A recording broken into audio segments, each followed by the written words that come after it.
I'd like to call this meeting to order.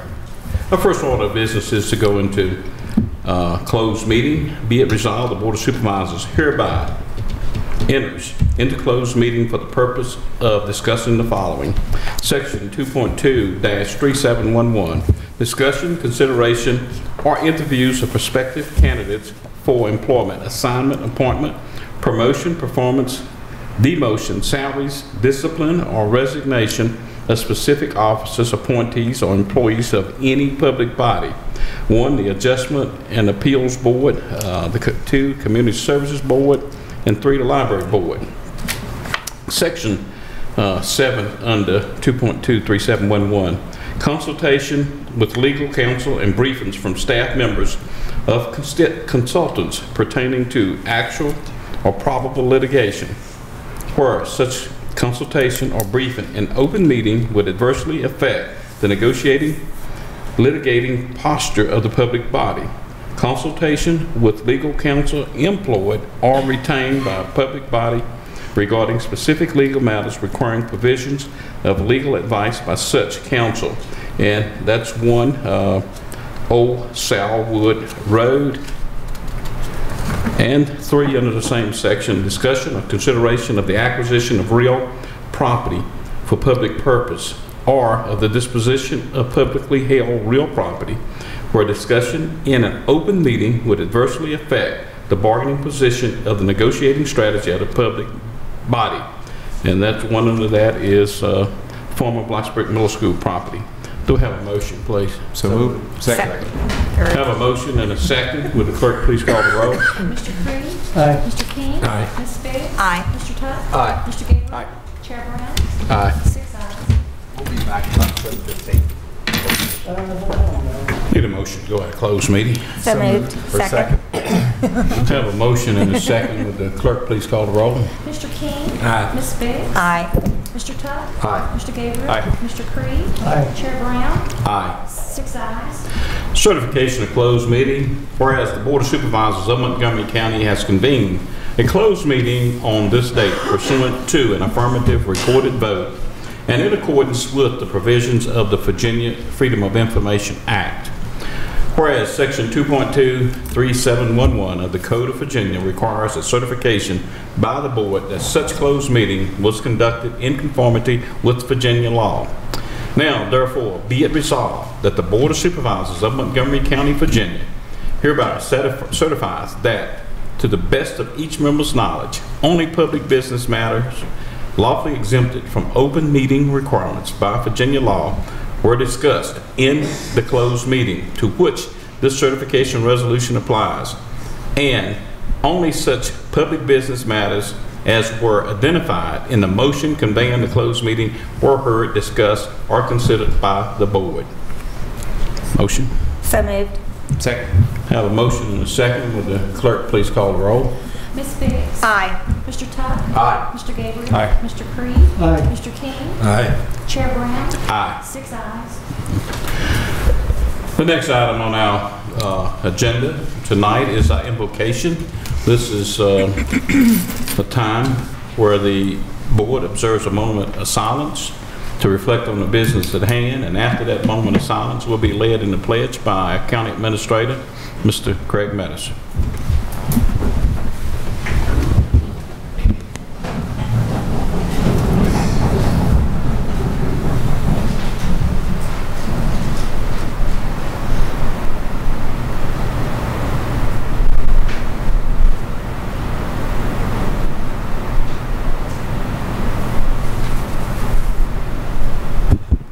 Let us pledge, please. I pledge allegiance to the flag of the United States of America and to the republic for which it stands, one nation, under God, indivisible, with liberty and justice for all. Thank you very much.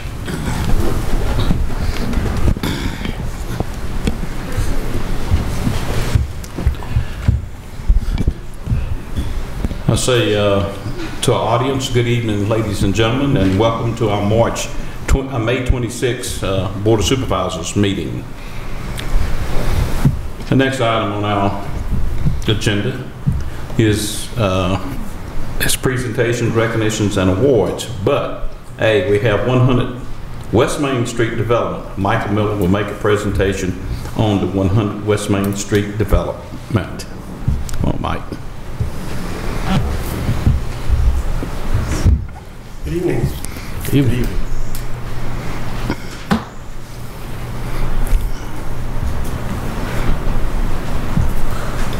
Appreciate you giving me a few minutes of your busy time this evening. I'd like to say, Sort of switch to the mic a little bit. Okay. I'd like to say that all these people came here to support me, but I suspect they're here for something else.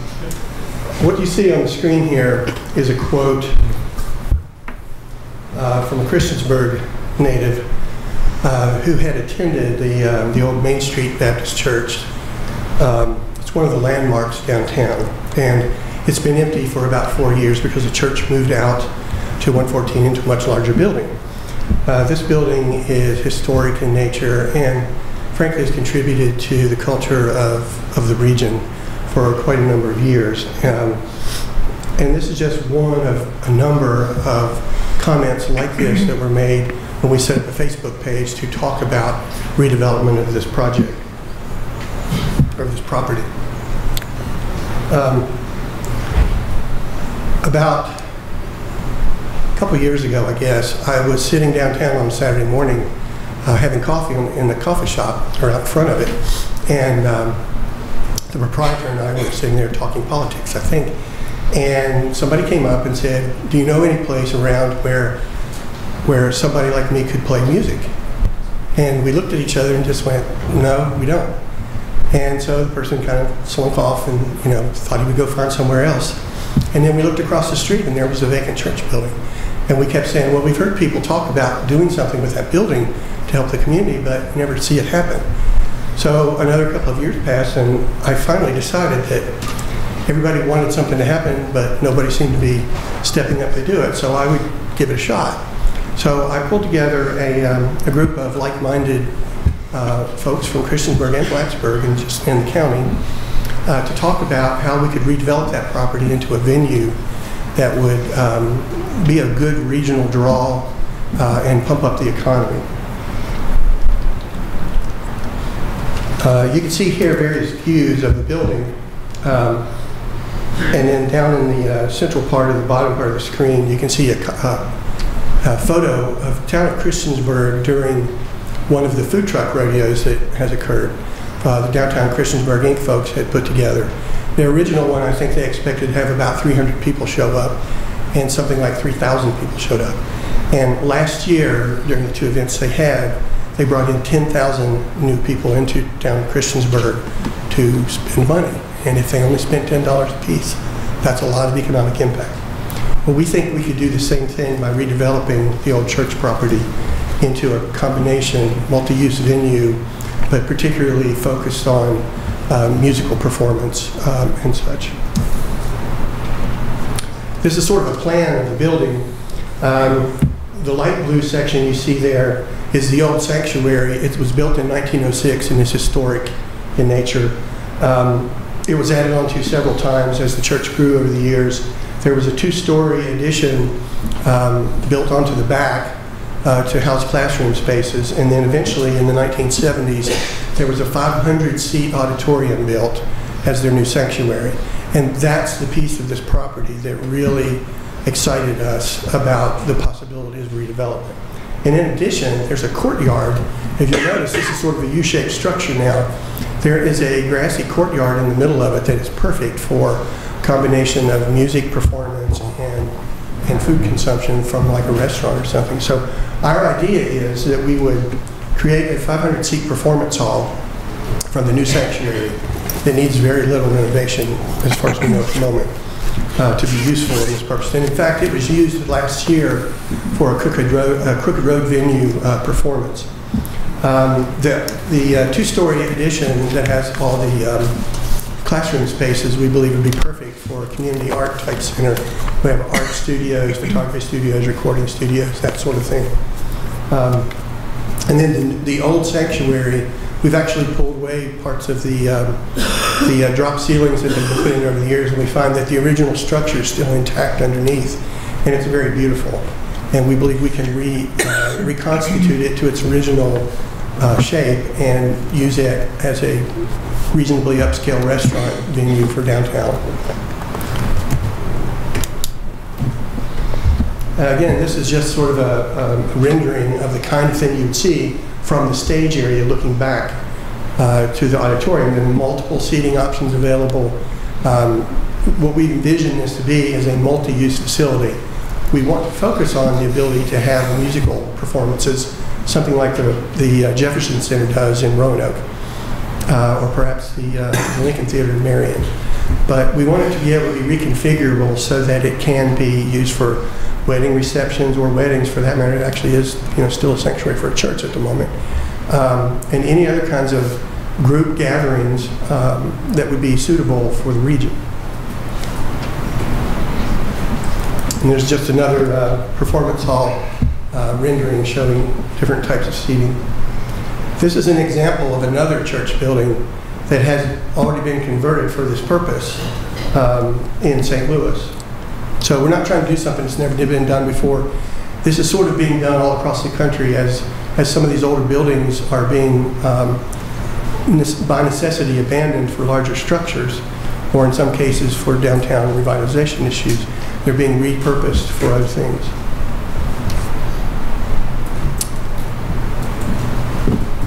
You can see more examples here. There's Landing Point, Maine, where a similar structure was used for an event space. And this is sort of a rendering of what we think something like what we think the old church, the old sanctuary part would look like. Although we haven't seen all of it yet, but we think it looks like this from the drawings. And then we can restructure it this way and have a really, really nice themed restaurant venue. The courtyard is also very reconfigurable. Right now it's all grassy. It can be, the surfaces can be redone to the extent necessary to make it also reconfigurable for outdoor uses. And again, these sorts of things have been done across the country, or are being done across the country, and it's a really good way for communities and regions to redevelop their properties and make them useful again. You can see here the blue section on this map is Historic District of downtown Christiansburg, and this is a contributing structure. So it does qualify, for example, for historic tax credits. Within a 50-mile radius, we have Roanoke, Salem, Bluefield, West Virginia, the Greenbrier, Wytheville, and North Carolina border regions. And within that circle, you see there's a population of approximately 300,000 people. It's 10 miles from Virginia Tech, a half a mile from the interstate. It's within 30 miles of 3 other higher education organizations. What you see on here is the location of the Crooked Road. Now, it's not sitting on the Crooked Road, but it certainly can be an affiliated venue, and that's what we would attempt to make it. It's a crossroads. You can see here the Wilderness Road, the New River region, the Crooked Road, US 460, Interstate 81, all of these cross through Christiansburg area. And it brings a lot of traffic in here, as you well know, on any football weekend, for example. And again, these are local events that we want to try to emulate or to collaborate with. You're probably aware of the Jefferson Center redeveloped the Jefferson High School in Roanoke. Floyd Fest actually not in Floyd, it's on the Parkway, but we count it anyway. Sun Music Hall, Jacksonville Art Center, these are all repurposed structures. Heartwood was built fresh, but as part of the Crooked Road. And in the Lincoln Theater in Marion, they were able to raise $1.8 million in donations to redevelop that theater and save it. And now, from there, they run the Song of the Mountain television show that's broadcast on 160 PBS stations. And there's no reason that couldn't be done here. This is a picture of the interior of the Lincoln Theater. It also seats about 500.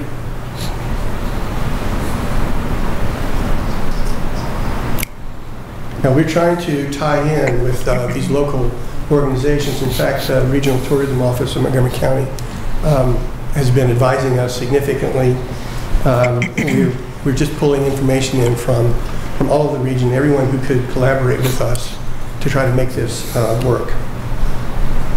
So what do we need? Well, we have to purchase the property. We have a contract on the property right now. We have not completed the purchase yet. We will have to do renovations. As you know, 1906 structure, going to need some work, even though it's been added on to over the years. And we need to redevelop it into the purpose that we intend. And then after all that's done, of course, there'll have to be money for operations. And what we need from the Board of Supervisors, well, first of all, we're here to make you aware of this in detail. You probably heard some rumors about it, or maybe received a phone call or 2 or 10 about it in the past. We just wanted to make sure you knew what our plans were. This is a regional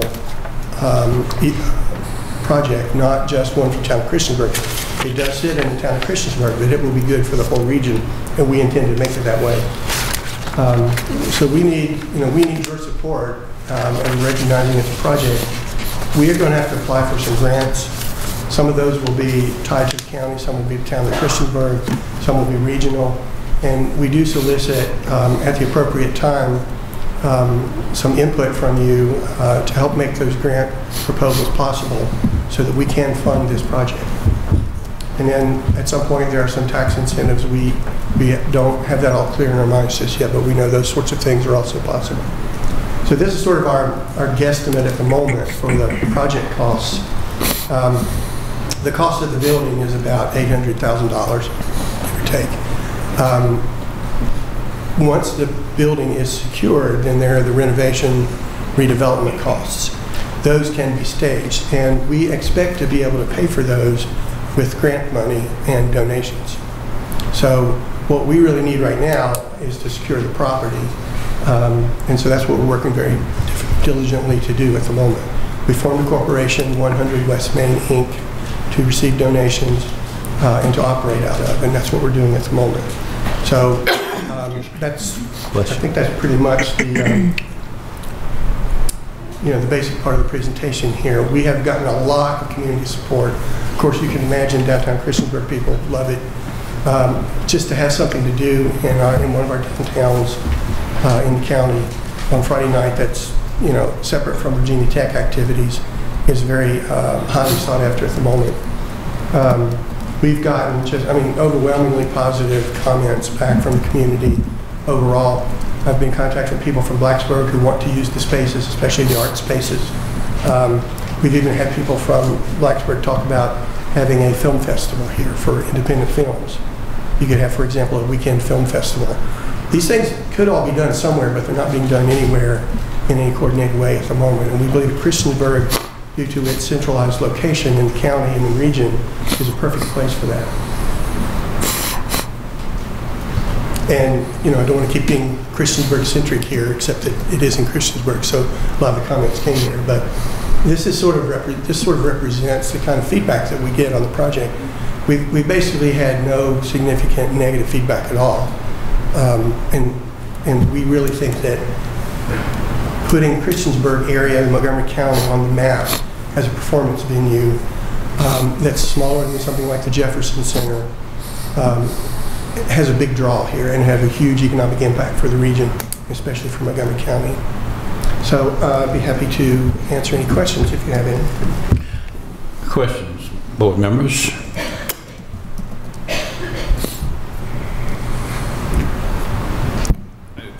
This seems like a very exciting project, and I'm glad that it's moving forward. It seems like a very exciting project, and I'm glad that it's moving forward. I had read an article, I believe, in the Roanoke Times, something about a brewery or alcohol being served there. Now, if you believe everything you read in the newspaper,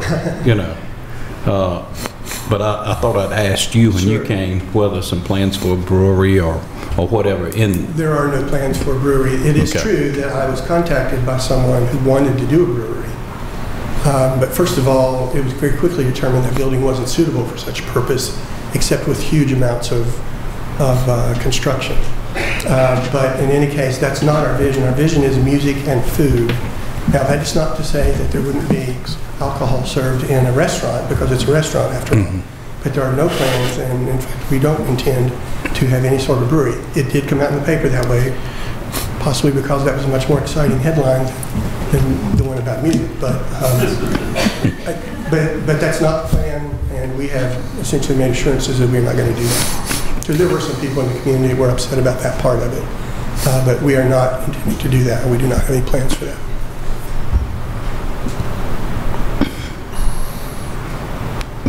Any other comments? Questions? Thank you. Okay. Thank you. For Thanks, Mike. bringing us up to date.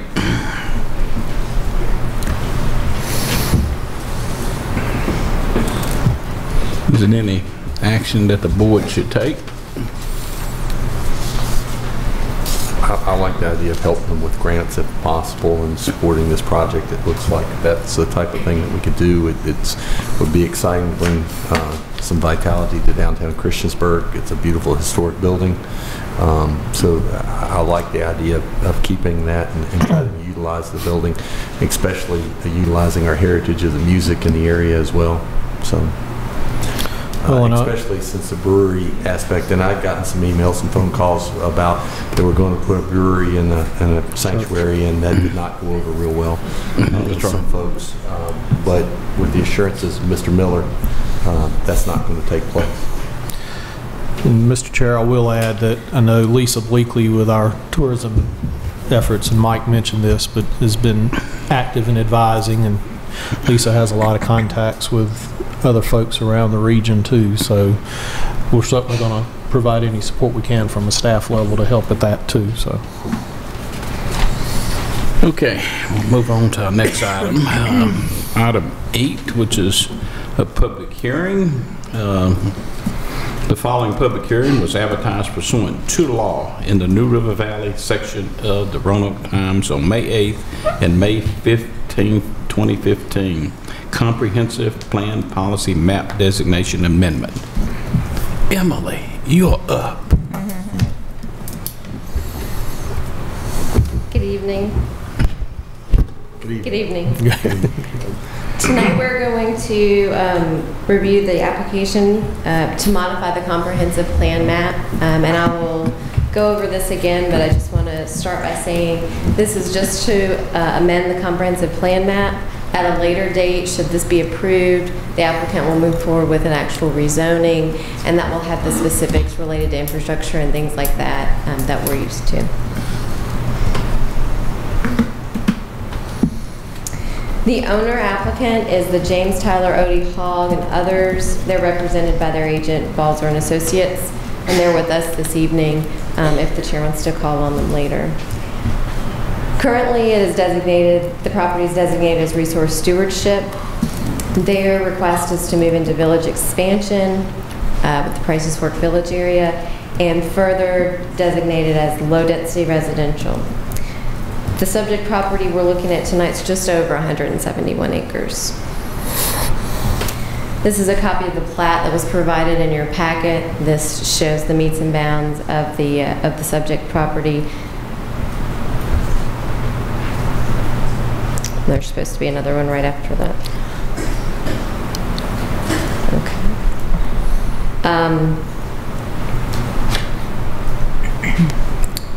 The first thing that staff did was to basically look at whether this is consistent with the policy the board has adopted for considering amendments such as these. It was received in February, which is the first requirement. We only receive these twice a year. And the second bullet item, referencing conditions have changed substantially since the last comp plan update, is the item that we found relevant for this application. So you can see here, this is what the current comprehensive plan future land use map looks like. And the parcels that are outlined in yellow are the subject property, and the bright blue line that you see is the Prices Fork Village outline.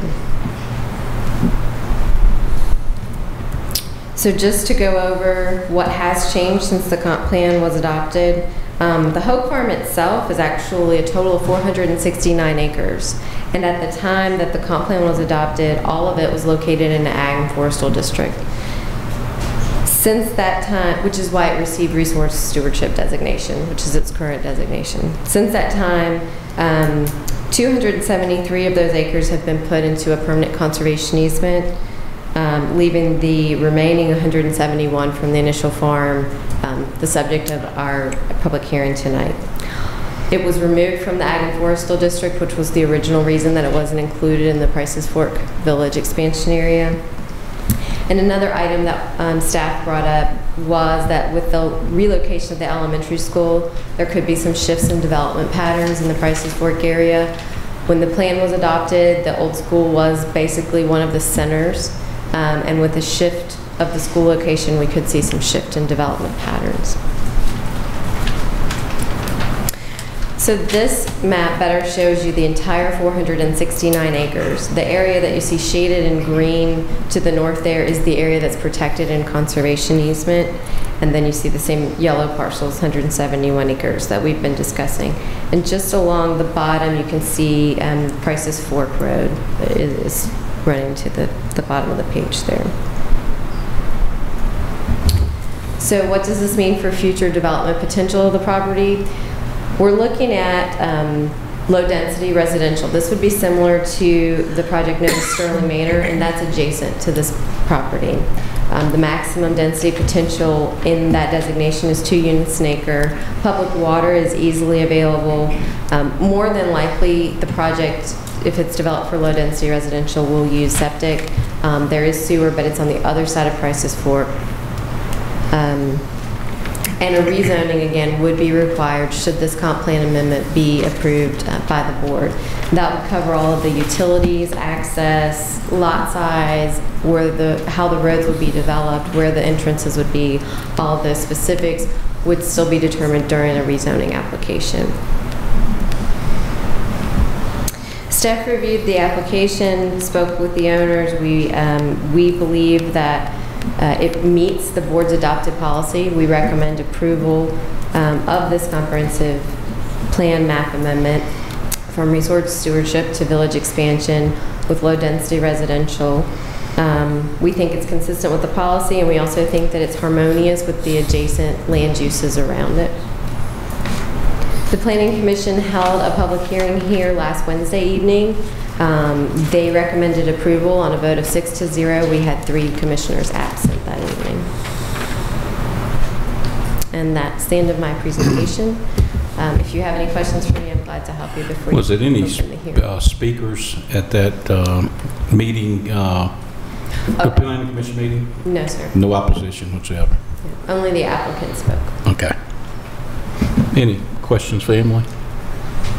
No questions, but that there was the only discussions were about the whole farm, the necessity of why they've had to do this due to some deaths that have been incurred, and to try to address those, and the regret of having to sell off part of the farm, but the realities of having to pay for some of the debts that are existing. Thank you. Okay.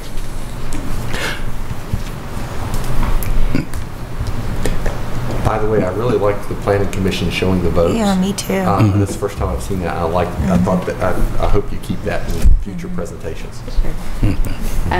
The applicant is here as well as their agent. If you have any questions or if you want to open the hearing, that's up to you. Okay. This is a public hearing, and I don't have anyone signed up to speak specifically to this public hearing, but if the applicants would want to make some comments, and then we'll take some comments from the public if some people want to speak. And please come to the speaker's podium and clearly state your name, and you have 5 minutes. Good evening. Yeah. Steve Simonis with Balzer & Associates. We are the agent representing Ms. Hogue and her son Tyler. Just a couple things I wanted to touch on that Emily brought up, and just wanted to reiterate. There have been a lot of changes out in Prices Fork and with this land. The biggest, and I don't know if I can, I just wanted to go back. Just go back to this image again, and you can see, up here at the top of the screen, again, this is the 273 acres that the Hogues put in to a permanent restricted conservation easement. No development. There can only be a couple houses on it. You can see right here, I believe they've got the stables on the property right now. They've got the old historic house. And all the most critical environmentally sensitive areas within the property are within this conservation easement. You can see most of Hogue Pond, but you can also see a large stretch of Toms Creek runs right through the middle of the property. So you've got the stream as well as the wetlands associated with that Toms Creek watershed right there that are going to be protected. So this upper portion of the land does have some rolling hills, a couple springs, but again, as a low-density residential development, we feel like we can make that work and still continue to be good stewards of the Hogue Farm. And really, that's it. I just wanted to touch on a couple of those things, and just if you have any questions, I'm here, as well as Ms. Hogue. Any questions? Thank you. Thank you. Thanks, Steve. Is there anyone from the public who would like to comment?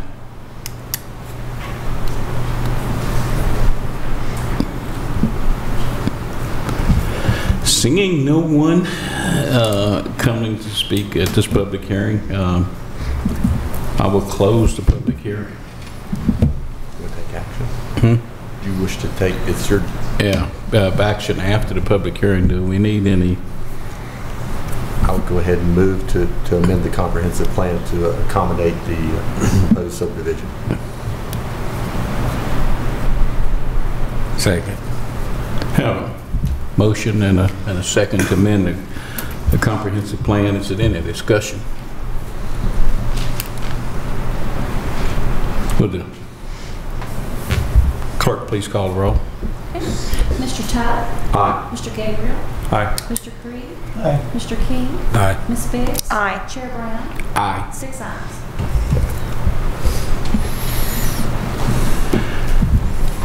We will move on to public address.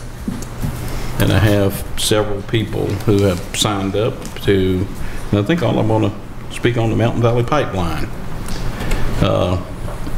Please come to the speaker's podium and clearly state your name and address using the podium mic. Speakers will have a total of 5 minutes. All comments must be directed to the chair and members of the board and not members of the audience. Both speakers and audience will exercise courtesy at all times.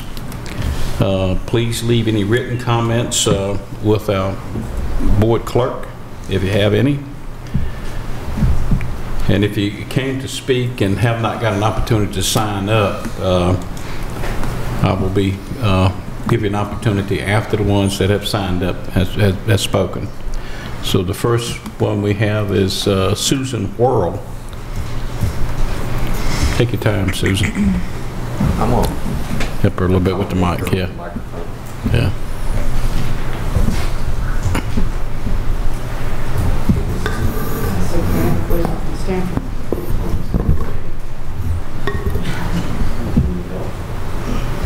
Thank you so much. I'm a resident of North Roanoke County in the Catawba Magisterial District, and so I really appreciate you giving me an opportunity to speak, and I'll tie this in. It may not seem like it makes sense at first, but my father served in the Air Force during the Korean War, and I'm very concerned about the public safety issue with this pipeline, and I wish my dad were here today to speak about it as an Air Force man.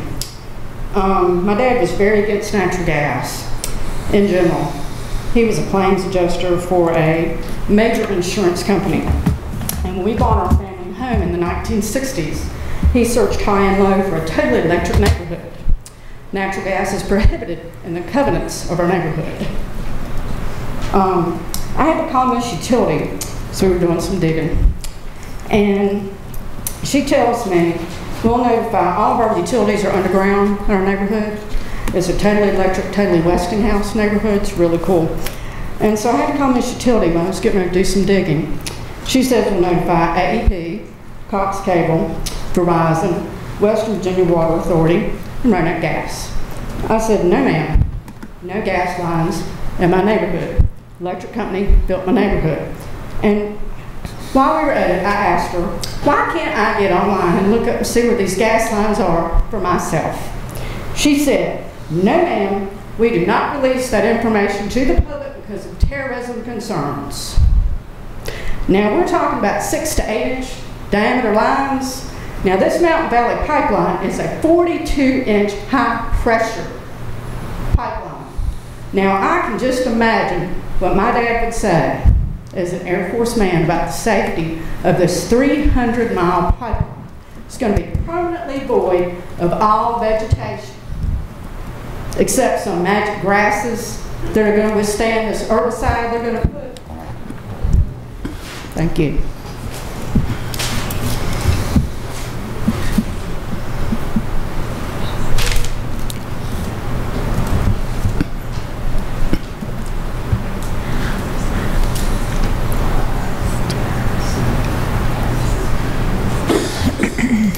Tom Hoffman.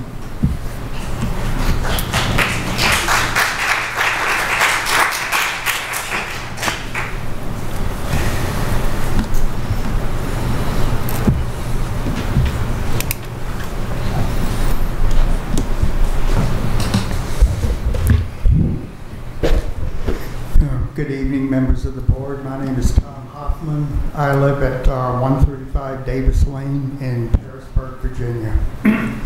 And I'm commenting on the pipeline also. I think that EQT and NextEra has made several attempts to mislead the public. I have 3 items on that. The first thing is that they've released detailed maps of the routes as well as draft resource reports. The location of the proposed Swan compressor station is not on there. And they know where they want to build it. I mean, you know, I didn't fall off the turn truck yesterday, and I know a fairy tale when I hear one. They know where they want to build it. They just don't want to put it on the map, and they don't want to admit where they want to build it. Okay, the second thing is that every county along the route of the MVP already has some gas service, maybe not, you know, maybe not a whole lot, maybe more than some more than others, but they all have some gas service. So, you know, this business about bringing all this gas and all this wealth and money into the county and into the state is just a bunch of hogwash. And the third item is that this project would only create 25 permanent jobs in Virginia, and everything else is going to be run out of a computer center in Pittsburgh.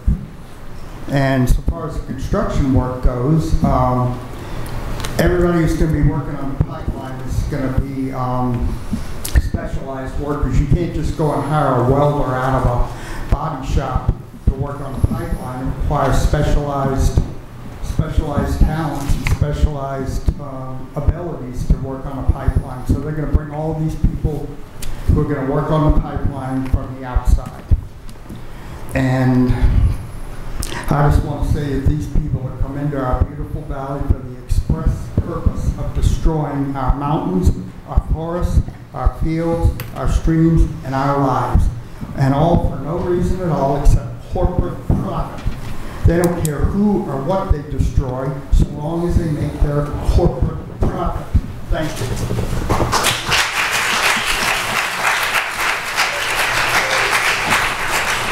Rick Fenrich.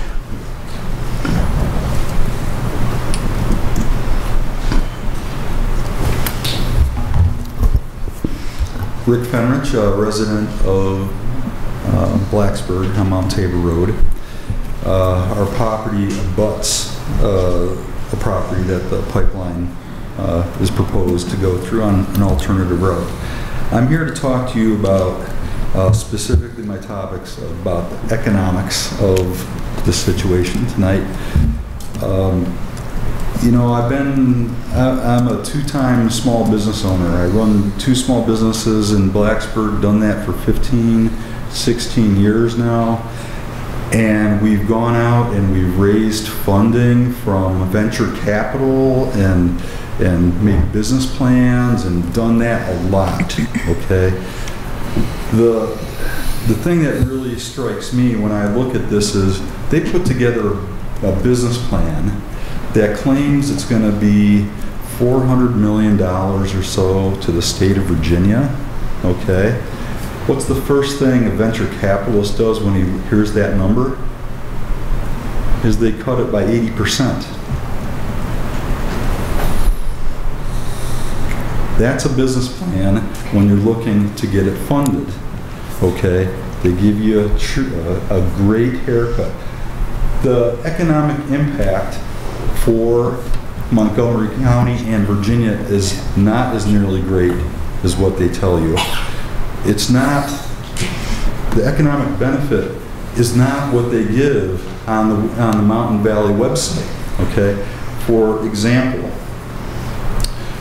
oh, here's an interesting one. December 17th, 2014, the MVP project could generate up to $1.5 million for the county.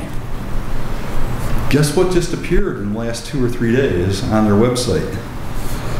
The MVP project could generate up to $500,000 for Montgomery County. Oh, and that's dated March 16th. I thought March 16th came a long time before May 20th. Okay, so it's exactly like Tom is saying, they're giving us information when they need to give us information, and it's disinformation, it's misguided information. Okay. Oh, here's another economic benefit to Blacksburg and Montgomery County. Part of the primary economic benefit to us is that we can get natural gas in Reiner. Well, gee, if we wanted natural gas in Reiner, wouldn't it already be there? Because don't we have natural gas lines already in Montgomery County? Okay, number one. Number two, oh, we could convert Virginia Tech's coal plant to natural gas. Again, if they wanted natural gas, they would have natural gas already from the existing natural gas lines. Do we really need more natural gas? Oh, and if we do get more natural gas from them, how much is it going to cost us to tap into that natural gas supply? $5 million? So we can tap a high pressure pipeline? That's not an economic benefit. I mean, there are costs and there are revenue or benefits. There's no cost described here. What about the cost of building our emergency infrastructure response teams to accidents that may occur? There's no cost in here. It's only the benefit and potential benefits. And they use fancy words like could and might and maybe. And on a warm summer's day, maybe it'll happen. Okay? Do you really write a business plan that way? No, come on. That's ridiculous. Do you realize we could save $550,000 a year if we converted all 300 county vehicles to run on LNG? Why would we want to do that when we already have a gas supply here in the county? Why would we want to take the risk of putting something like this through the county when we already have a supply here? Is the supply big enough? I don't know. Maybe it is. Maybe it isn't. Okay? But we already have this here. Use the resources that we have. The economic benefit to Montgomery County is non-existent. And I contend that it's probably non-existent across the state as well. Another item here. Is that 5? That's it. Thank you for your time. You're welcome.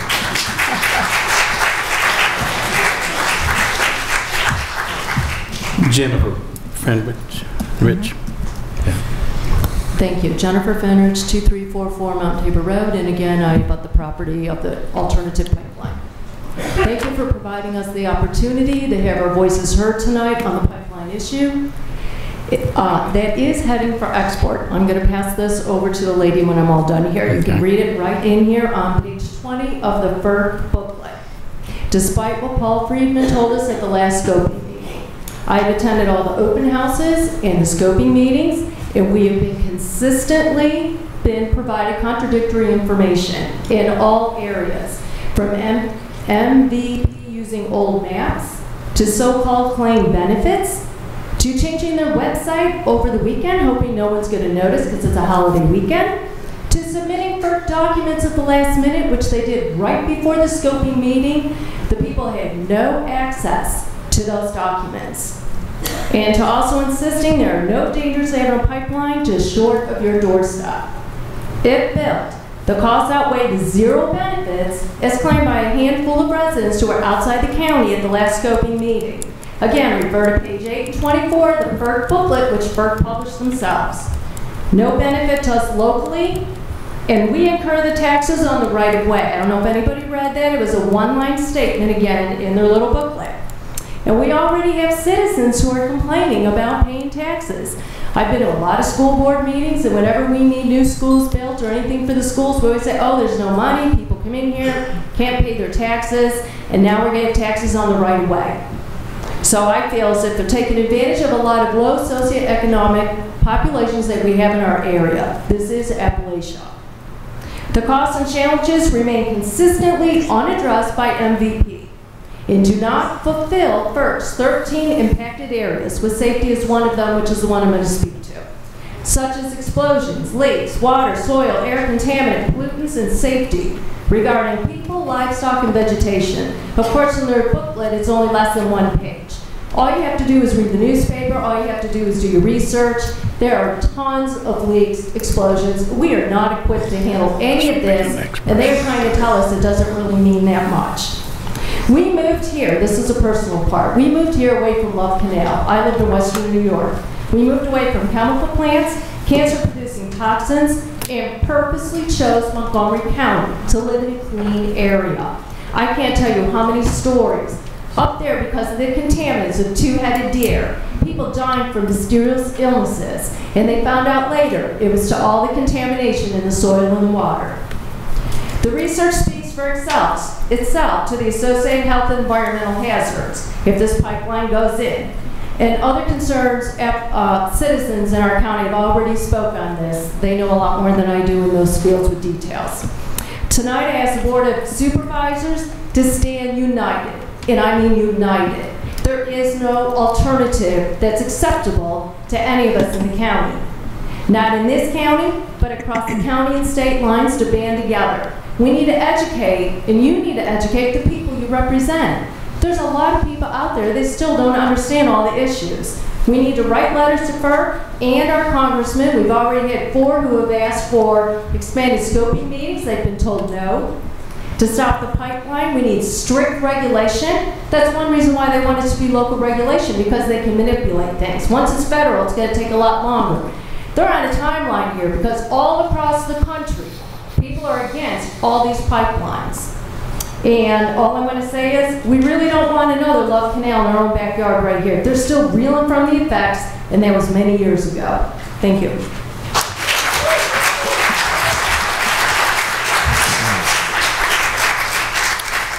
Thank you. Our next speaker, I'm not sure of the last name, is Sandra Shaladadek, I think. I can't read the ending of it. Please come forward, Fortress Drive. And please correct me, I had trouble reading it here. And after her will be Carl Zipper.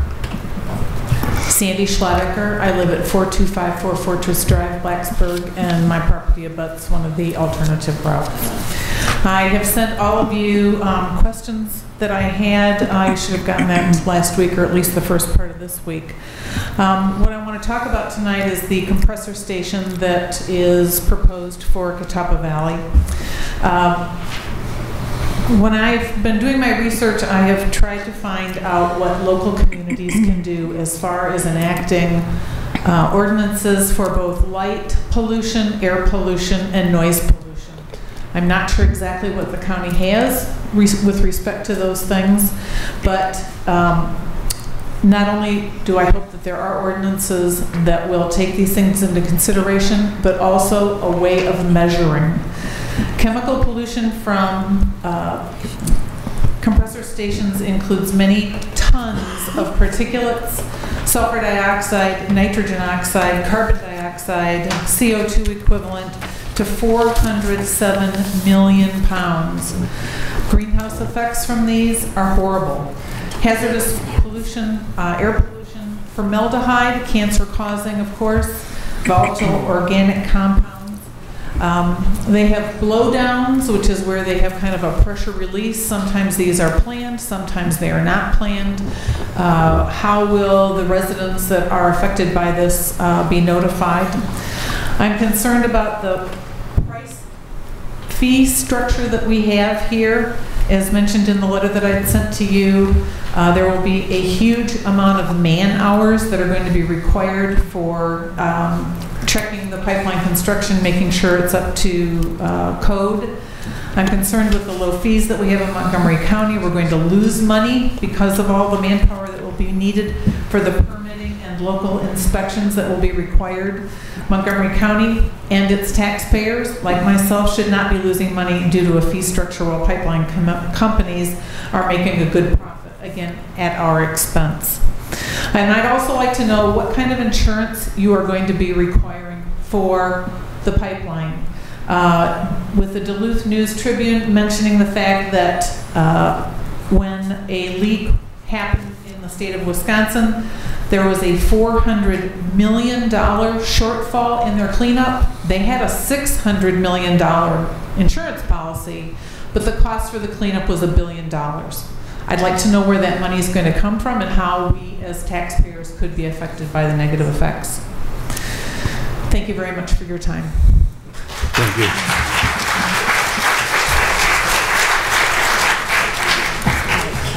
Carl Zipper.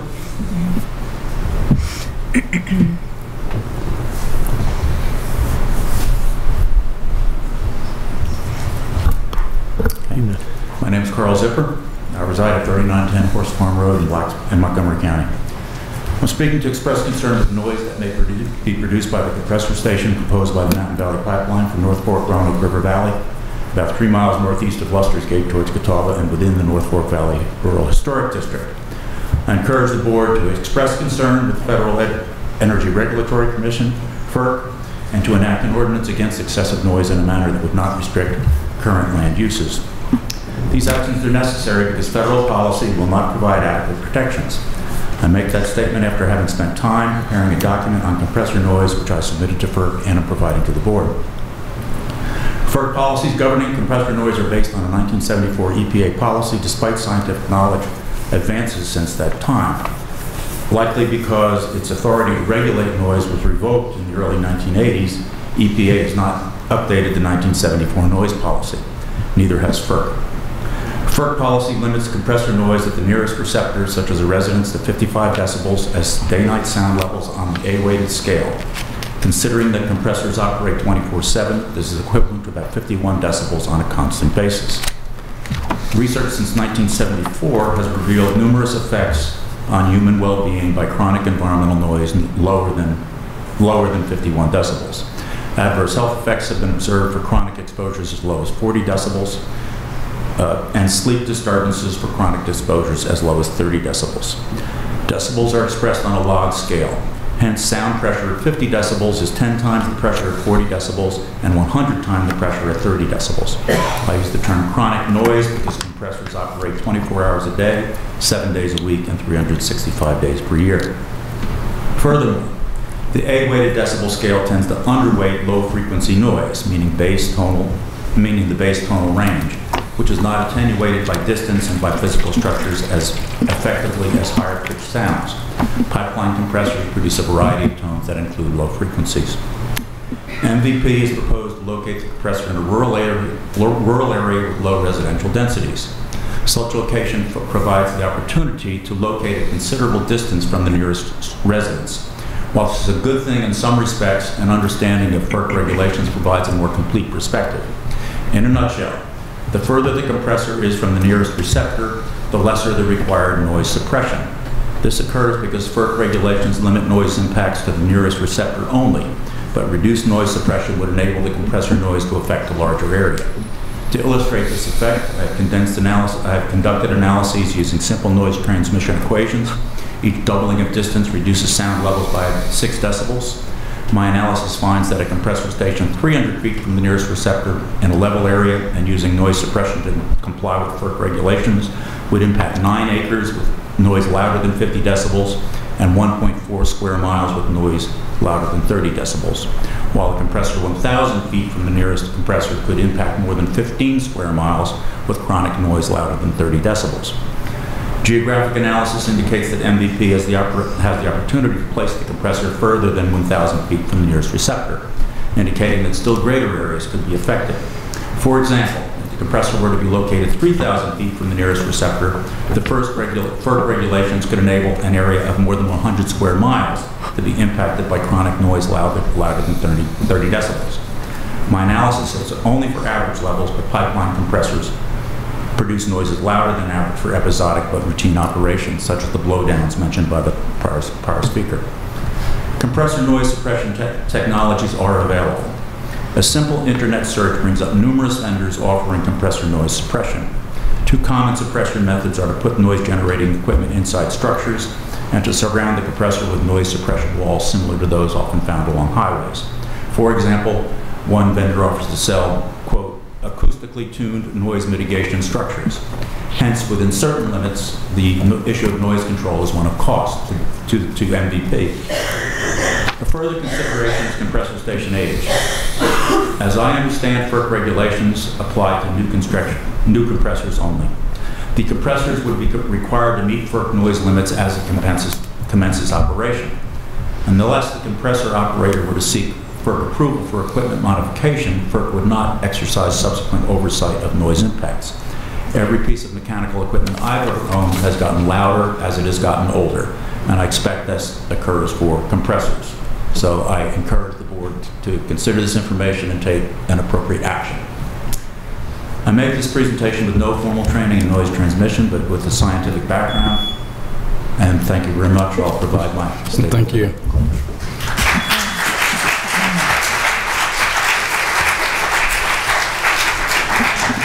Angela Stanton.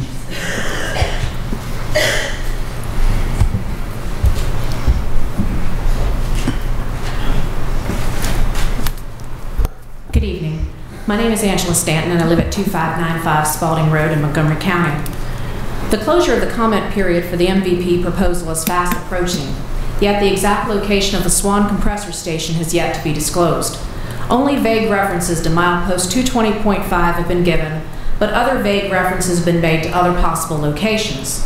In Draft Resource Report 10, dated April 15th, MVP stated, and I quote, "The initial target location for the Swan compressor station is near milepost 220.5 in Montgomery County, Virginia. However, MVP is still in the process of identifying a parcel that is suitable for the Swan station. MVP is also evaluating several pipeline alternatives in this area, alternatives 110, 110R, 110J, and selection of those alternatives could affect location of the Swan compressor station," end quote.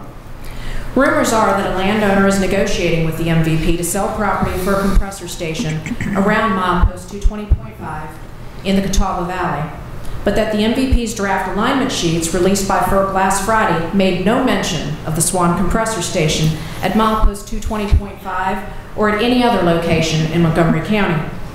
In another FERC release that just came out today, milepost 220.5 is again vaguely referenced, but again, no specifics were given. The citizens of Montgomery County need to know. We demand to know. Citizens also need to fully understand what a compressor station will be like. According to the limited information provided by the MVP, the Swan compressor station will be rated at 31,800 horsepower. That's 4.6 times larger than the average compressor station. And it will have two huge turbine compressors. Turbine compressors look like engines on commercial jet aircraft. Compressor stations emit pollutants. These pollutants include volatile organic compounds, carbon monoxide, carbon dioxide, methane, and formaldehyde. Carbon dioxide is the product of burning any type of hydrocarbon. Carbon dioxide and methane are considered greenhouse gases.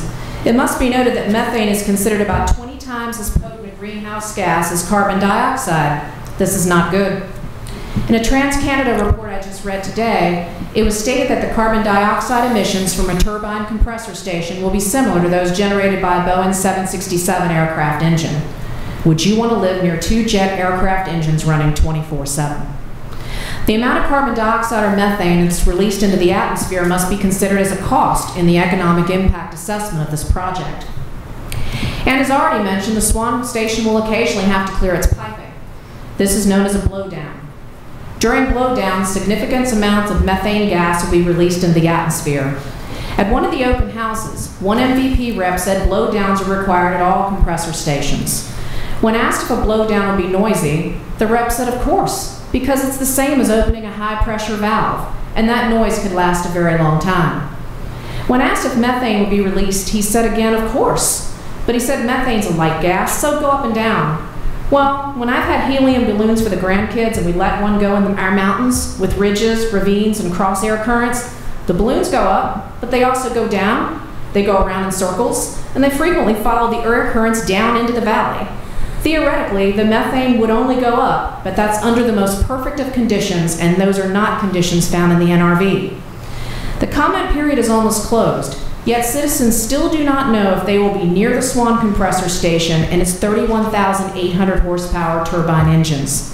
It is unconscionable not to give those affected an opportunity to speak specifically about the dangers and hardships a compressor station will cause them, their children, their land, their water, their crops, as well as their animals and livestock.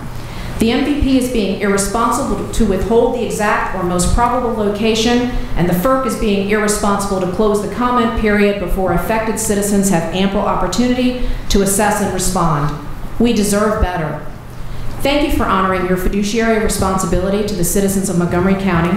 Will and I appreciate everything you've done and are continuing to do to protect the land, water, habitat, and citizens of the county. Thank you. Thank you.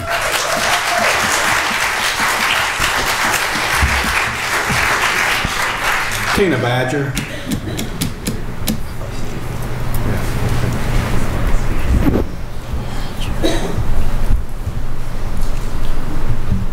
Good evening. I'm Tina Badger, 4181 Bluebird Drive, Elliston, Virginia, and I appreciate you hearing me tonight.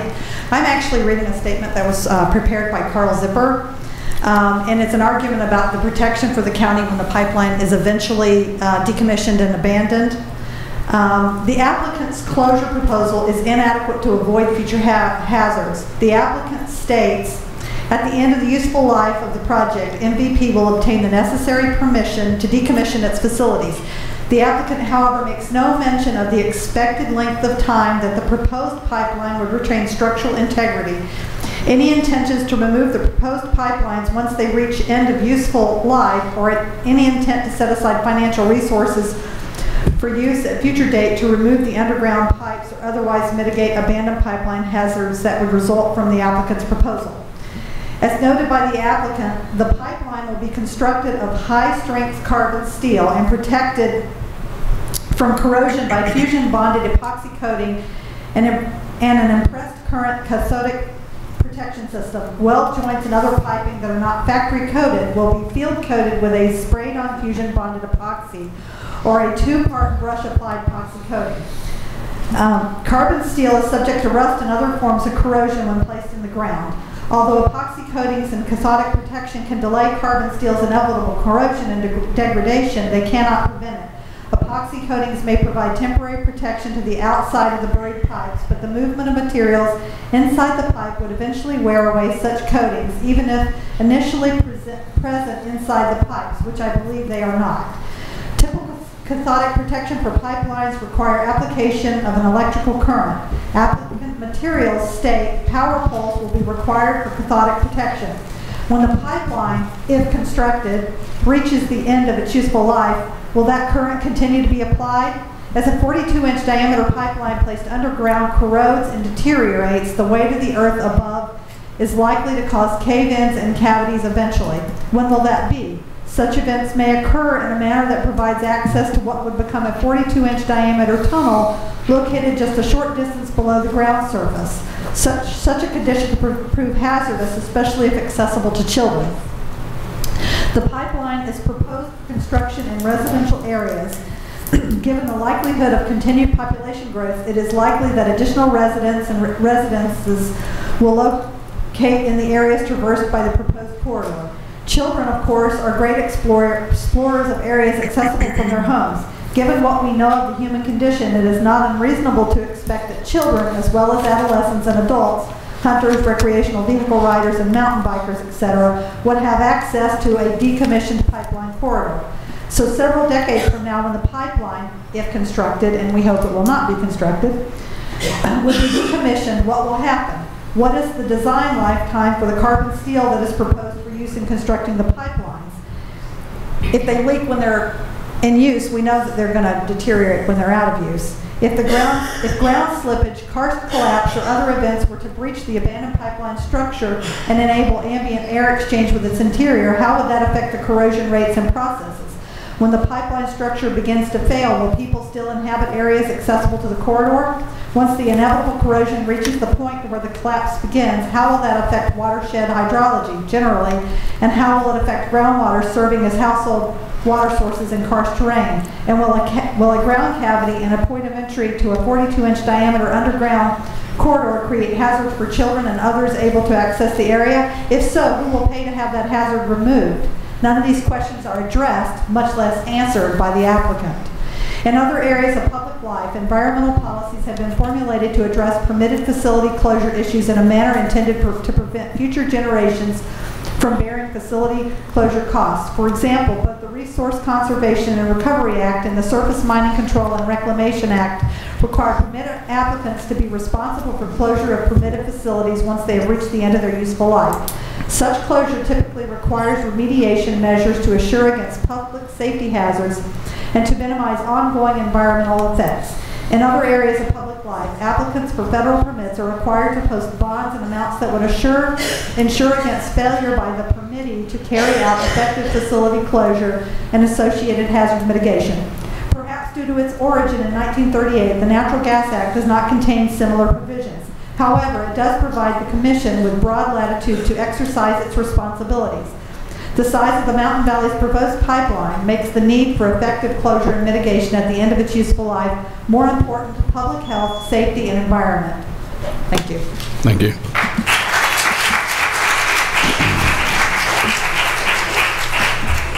Karen Ellingson.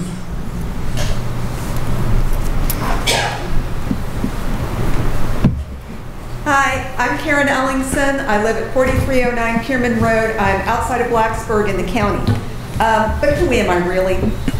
Gas line company Spin says I'm an NIMBY because I don't want this in my neighbor's backyard. I'm adjacent.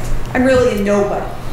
I don't want this in anybody's backyard. Not mine, not anybody in the county, not anybody in Craig County, not anybody. Other people have spoken about different subjects. I would like to speak specifically about you protecting us, your citizens, during construction of the pipeline if it comes to pass.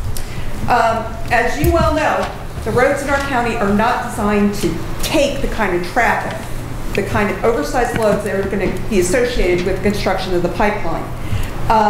And we all know also that Virginia Department of Transportation does not have the money to fix our roads. Our roads are narrow and winding and too small for oversized loads. I often drive to Catawba. I kennel my dogs out there. I live in terror of hitting a bicyclist coming around one of those corners. That's on that bike route. You imagine them building this thing? There are weight limits on many of our small bridges. I may be wrong. I think there are 3 bridges between Blacksburg and Dry Run Road that have weight limits on them. How are they going to get this stuff over that? I don't know. And we also know that the Virginia Department of Transportation is not going to be fixing these. They're not going to be building new roads for us. The road surfaces in our neighborhood are crumbling. We had the tar and gravel mix put on our roads in Preston Forest a few years ago. They're crumbling in their places. They're worn through. And they're going to be running these pipelines, these sections of pipe up our roads. How is that going to get fixed once they're gone? Road safety. You know there are dangerous intersections, specifically near us. 460 and Coalbank Hollow Road is a dangerous intersection. 460 in North Main is a dangerous intersection. There have been some lights put in there. I don't know how that's going to help. They're lights. Some people slow down. I like to talk about road noise, air brakes. If they're going to be running these big trucks up and down our hill, they're going to need air brakes. And I would like to see some prohibition against this. I mean, a moving truck going down our hill puts on his air brakes once in a while. That's okay. Day in and day out, hours after hours, that is not okay. Our traffic should not be impeded, and residents should have 24 access to their homes. We should not have to be blocked from our homes. If I'm right below them, I don't know how I'm going to get to my house if they're running these big trucks up. I can wait for the occasional construction truck, but you know, if they're coming, that's different. School buses. They should not be able to block the school buses. If they're blasting, you need to notify the schools as well so they know whether it's safe to put the kid on the bus when they're sent home. And they should not be able to block more than one route at a time. You know, 81, if you block 81, we're going to go Catawba. If you block Catawba, we're going to go Mount Tabor. How are we going to get home? And we should have adequate notice if there's blasting, not just an hour or two. We would need to get out of our homes. We would not need to kennel, my situation, I'd need to kennel my dogs. We need to know whether people with children, whether it's safe to have your kids in the house. We need to have adequate notice of electrical outage, and we need to be put up in hotels. If they're going to burn brush, we need to know ahead of time. I hope that you would prevent them burning brush because that would be a huge pollution issue. And one last thing, I really hope you make them turn off the lights at night. I don't want a bunch of construction lights shining in my window all night. And I also hope that you would try to find a way to prevent some of the light pollution at the Swan compression station. And that's all I have to say. Thank you so much. Thank you.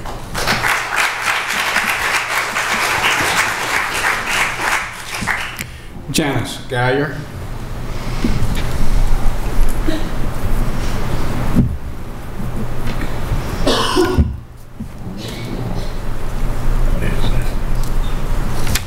Good evening. Thank you for letting us speak and express our opinions. It's a very scary thing for many of us. It truly is. I'm here in part to talk about alternate 93, I believe it is, going up the back of Preston Forest along the Forest Service Road. I mean, in the Forest Service. I truly believe that it was done as just to keep FERC happy and give an alternative that was impossible. Because I don't know how many of you have been up there. That mountain is extremely steep. I mean, extremely steep. When we built across the street, we talked to the Forest Service, and we asked them, will this be logged? And he just kind of looked at me and laughed. He said, there's no way they can log here. The only way they can log here is bringing in a helicopter to pull out some selected walnut trees or something of high enough value to bring a helicopter in. You know, I look across the street, I can see for a little ways, and then you see a few treetops, and that's it. And it just goes down. They are talking about building a horizontal pipeline to the ridge. So it's coming down like this, they're building like this, there's nothing, it just gets steeper as it goes down. There's nothing to support, to hold up whatever they're doing. It just, seriously look at it sometime. It makes no sense whatsoever. Everybody's assuming it can't happen, won't happen, but at this point, I don't trust them not to try. Because I don't think either they don't look at topo maps. I know they don't go look at it. Or, as I said, they put it in as a straw dog. Here, we gave you an alternative. It's not doable, but it's an alternative. So, that's my main thing. I view this as short-term, there's no gain. The taxes they're giving us will go to road. It'll go to costs if we even make it even. I don't think it'll be there for that long. Fracking costs more now than they get for it because of the lower costs of gas and oil. It's not cost effective. There's more and more knowledge about fracking fields and what's happening up in those areas that I certainly had never heard of before. I simply don't think this is going to last that long. I think in 10 years they'll be done. We will have gotten absolutely nothing out of it. The only way you can connect into it is to pay a huge amount of money, and then they might disdain to let you, pipe into it. Then what? We're left with pipes under the ground, underneath rivers that are going to rust. They're going to fail. In the thing they talked about, we're so much above the water level. No, there are springs on top of Brush Mountain. Our water is crazy here. I know someone who's an expert in these things in karst, and he said he won't comment. He wants to make tenure at another university, not here.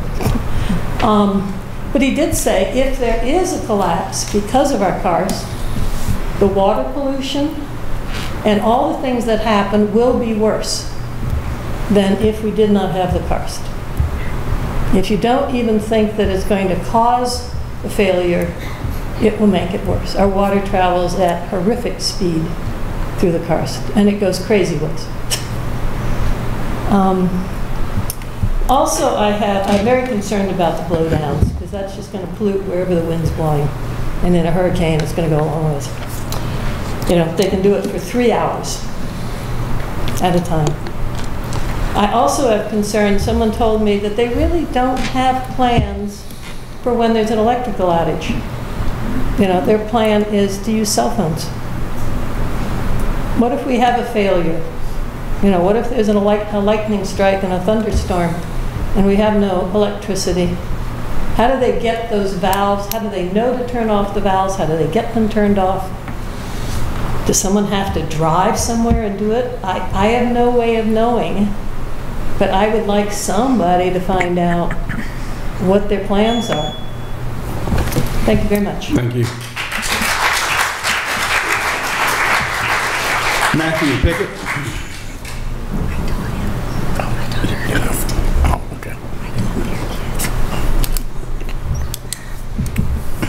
Hello, good evening. My name is Matthew Pickett. I live on Mount Tabor Road, Blacksburg, Virginia. I spent about 15 hours yesterday in Dodgers County, West Virginia. It's one of the places that's been hit hard by fracking, and they're putting a lot of wells in there.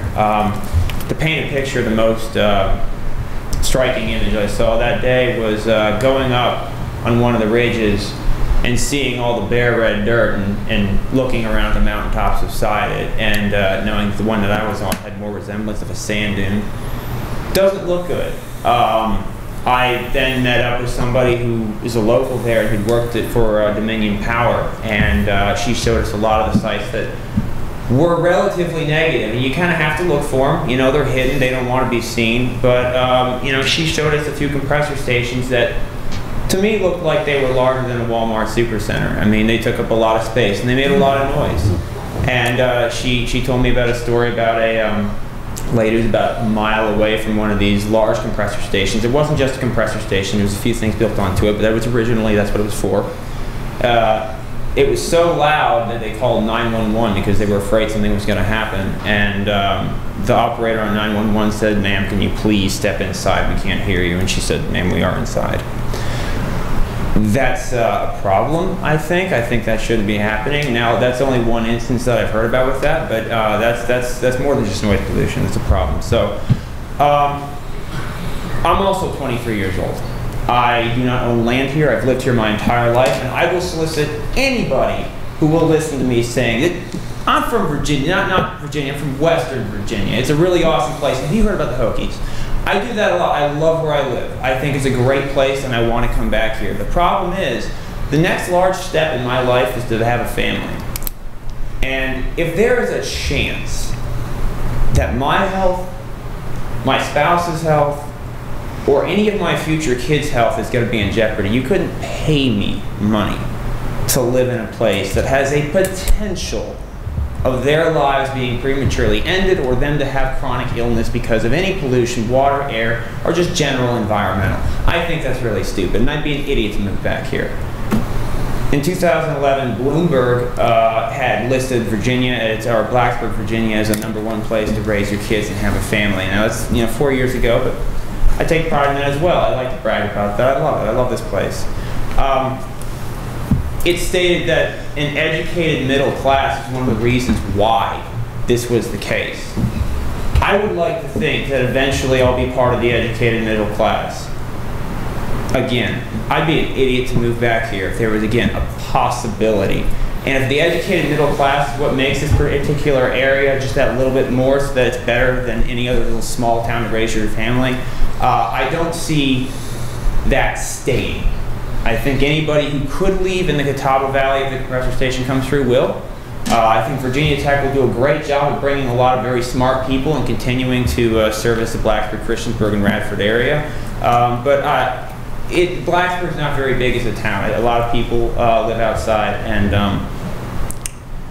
those people who can will leave. And I think that will be a massive, debilitating blow for the area because it relies on those outlying communities, even if they're not very well populated. Thank you.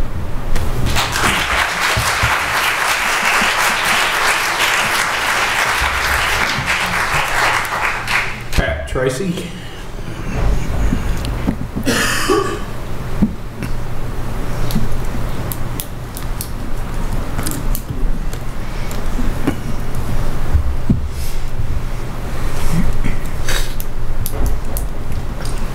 Thank you to the supervisors for the opportunity to speak about the hazards presented to the residents of the county by the Mountain Valley Pipeline. Using the maps published by the MVP and the county GIS system, I have counted the number of actual homes, not just properties, but the house itself, that would fall within or very near the estimated construction zone for the pipeline.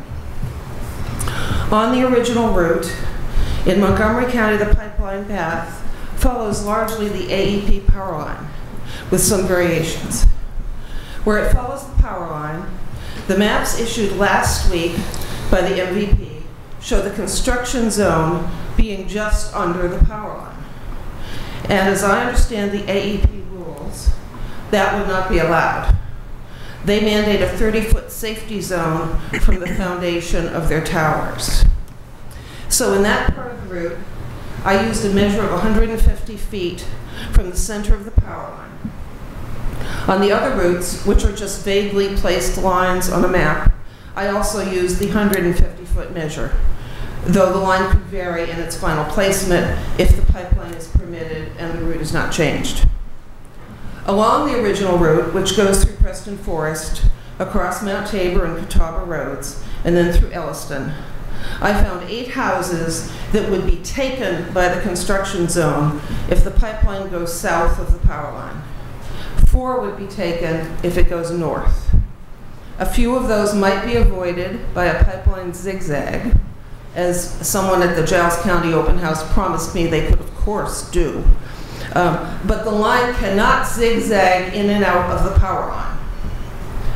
Along alternate Route 87, there are 3 houses at critical risk on the south side of the line suggested on the map, presumably running along the hilltop of Coalbank Ridge, since MVP documents say they do not like to build on steep slopes. And that slope is the one with the old coal mines. And 2 houses on the north side of the line at the east end of the Preston Forest subdivision.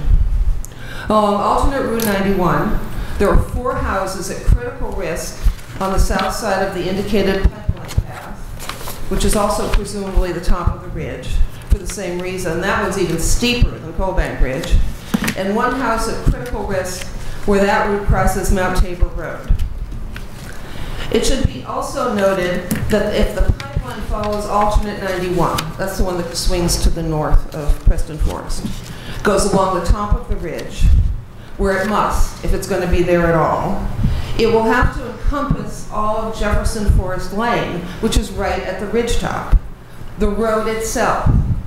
and cut off any access in or out for the houses there and the houses on Susanna Drive, about 24 in all. This is an enormous hazard, just from the construction, let alone the continuing danger of fire in that vulnerable spot, which would easily connect a blaze to Olive Brush Mountain. In addition to these, there are many other houses only 30 to 50 feet farther away from this construction site on any of the routes. I have a chart for you. We know that the MVP intends to, quote, take an easement to run the pipeline through private properties. What happens if they go through your actual house? What happens if they go only 50 feet from your bedroom window? In areas like that, we hope the board will join us in insisting to FERC that if the permit is issued, the MVP must purchase the homestead, the whole property, or the area around the house if it's a large acreage, at fair market value. You broke it, you bought it. But it would be better if they were not allowed to do any of this. And they should simply not be allowed to put their pipeline in areas of dense human residences. Thank you.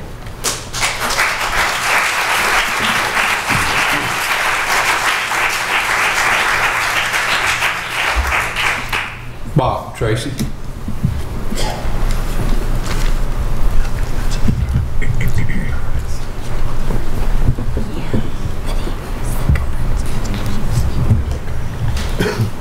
Thanks for allowing me to speak with you. My name is Robert Tracy. I live at 1110 South Jefferson Forest Lane in the county, and my property and the previous speaker's property abuts the proposed pipeline. Since last October, I've been reviewing documents posted at the FERC website by MVP LLC, and from a scientific point of view, I'm a geoscientist by training. I generally have found them to be naive, unrealistic, simplistic, and typically riddled with errors and misstatements. I've taken a preliminary look at the latest MV posting, posted today, and dated May 22nd, of resource documents regarding geological and water resources, and find not much has changed. I'll briefly cite a couple of problems that immediately came to light in the couple of hours I had this afternoon to look through these new documents. I will undoubtedly find more with a more detailed examination, and they'll be reported to FERC.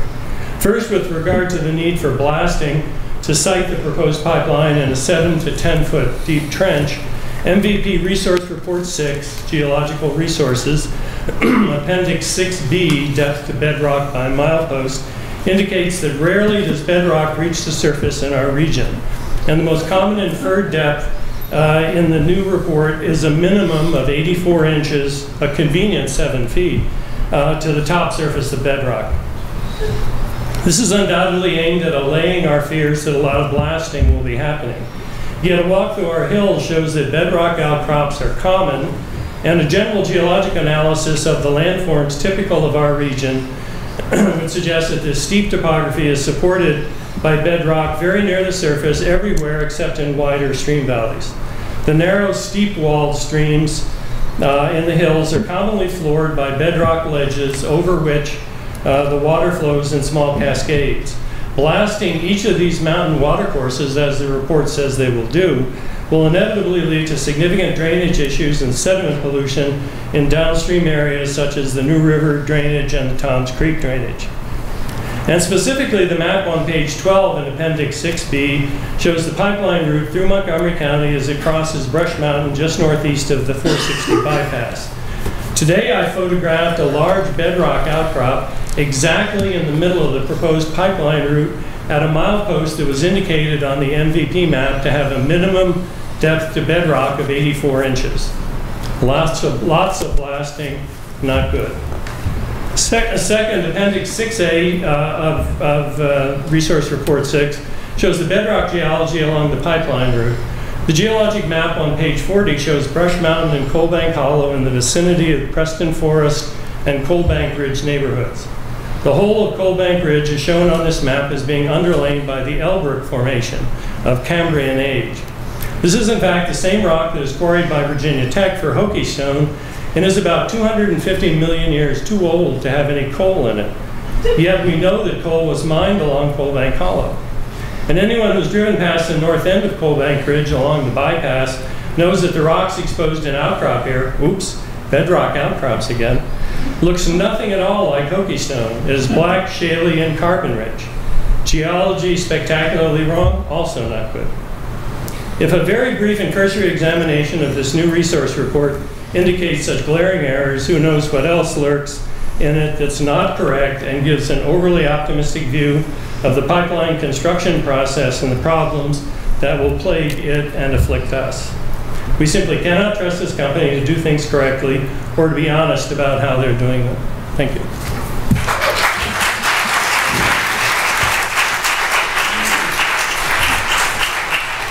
Doug Chancey.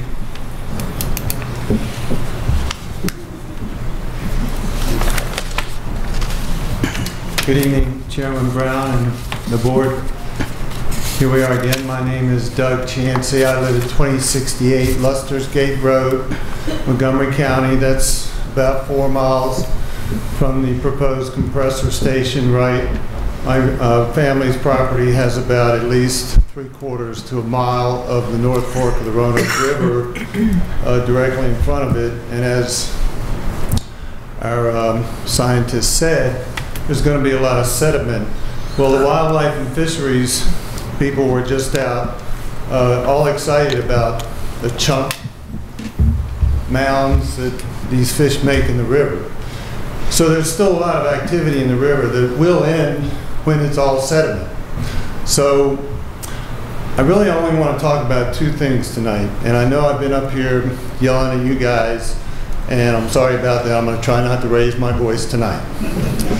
But, and I do appreciate the fact that I understand that you wrote a letter of opposition to this pipeline.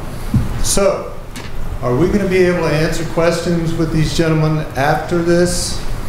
Or will you be able to answer questions with their update? They're just going to give you some more of their stuff and then everybody's going to leave? Anyway, the important thing is eminent domain and reclamation. Now, our friends in Kentucky, and what I want to ask you again is, the letter's great, but are you sure you've done everything possible, not if this pipeline gets in, to make it safe?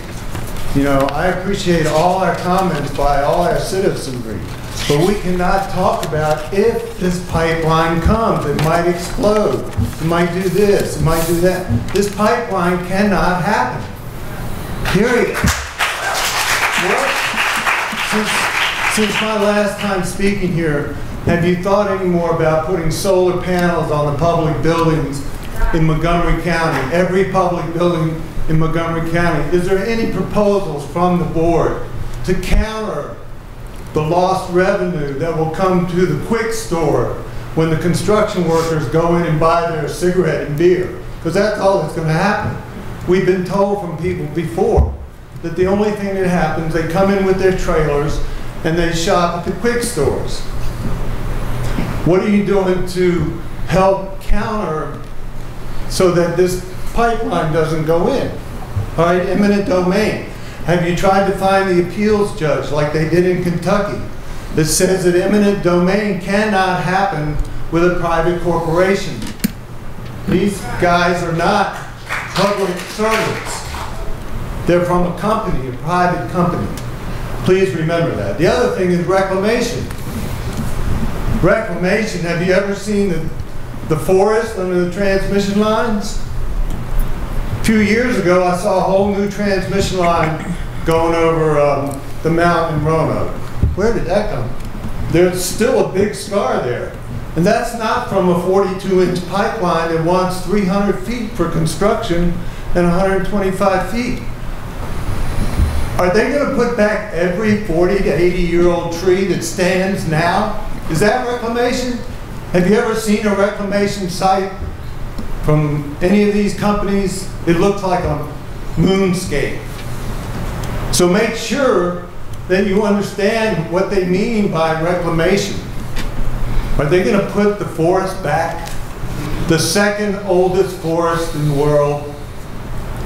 And as this board, again, I ask you, are you going to move into the 21st century, or are you going to stay stuck with the greedy corporate mongers of the 20th century that are destroying the forests, they're destroying our rivers, they're destroying people's homes? They don't care about a few homes in Montgomery County. Do you? I hope so. And if you do, start coming up with a plan that will make these people realize that we don't need their gas line going out of the country.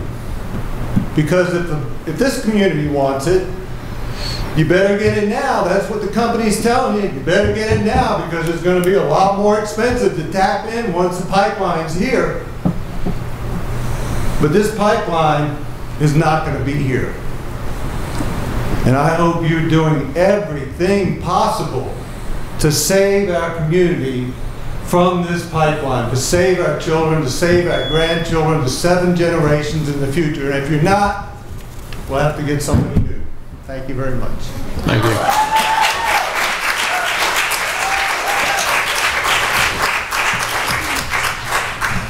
you. Betty Hahn.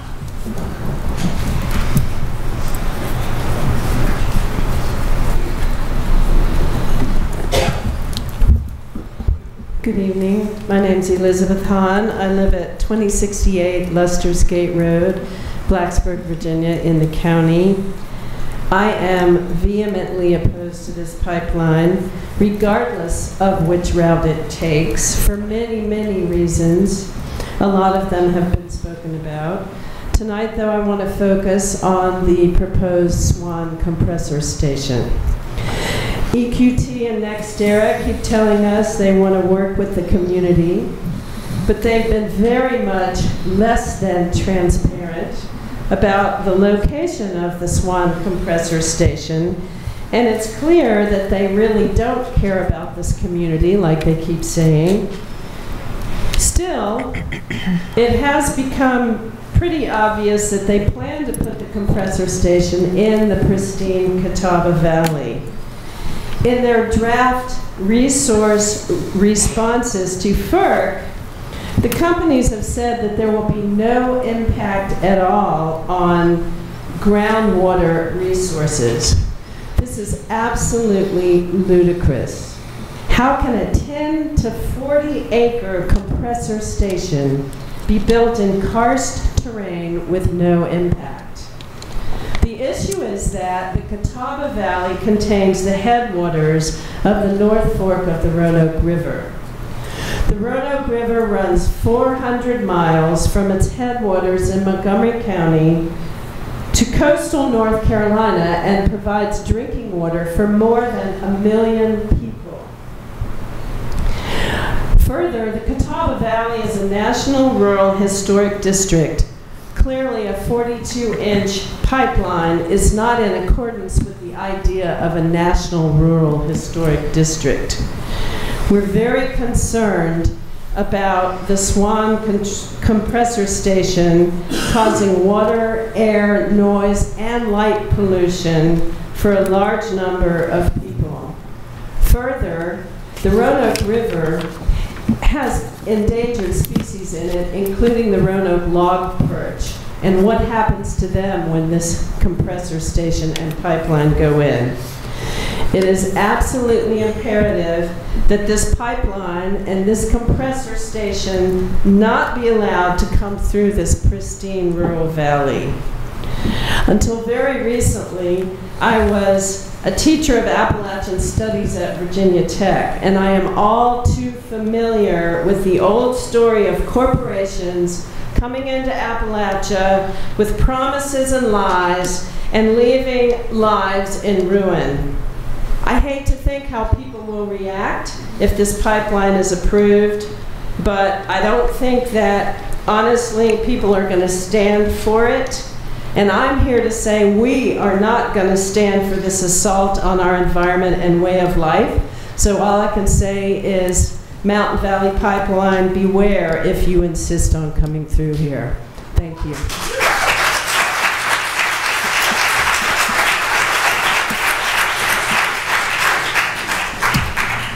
They were all the speakers that I had signed up. If you're in the audience and didn't get an opportunity to sign up to speak,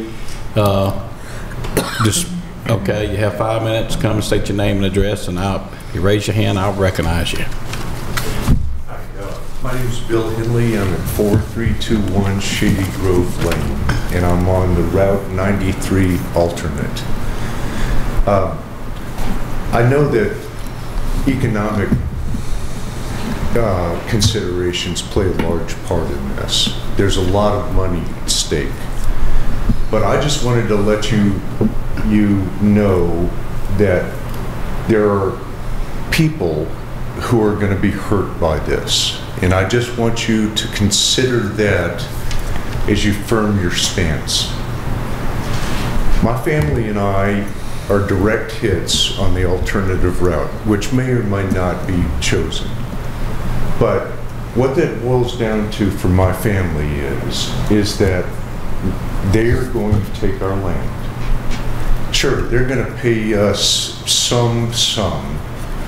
Who knows what the lawyers will work out. But there are costs involved. There are people who are going to pay very dearly for this and are not going to get basically anything back except to be forced to live next to a pipeline. My family and I are going to live approximately, if the route is chosen, my family and I are going to be forced to live about 220 feet from a 42-inch pipeline. Okay, now there's obvious things involved, like, you know, what if we want to try to sell our house? You know, in other words, what I wanted to do is I wanted to reiterate to you and remind you that there are very personal, emotional things here, and that there are people who are really going to pay for this that really aren't going to get anything at all out of it. And I want to ask you on a very personal basis to be our advocates as to the extent that you can. I don't know whether or not you can have specifically defined what you can do. There's probably a lot of things that you can't do, but there are things that you can do. I want to personally ask you to sit down and define specifically what you can do for us so that you can be our advocate. Thanks.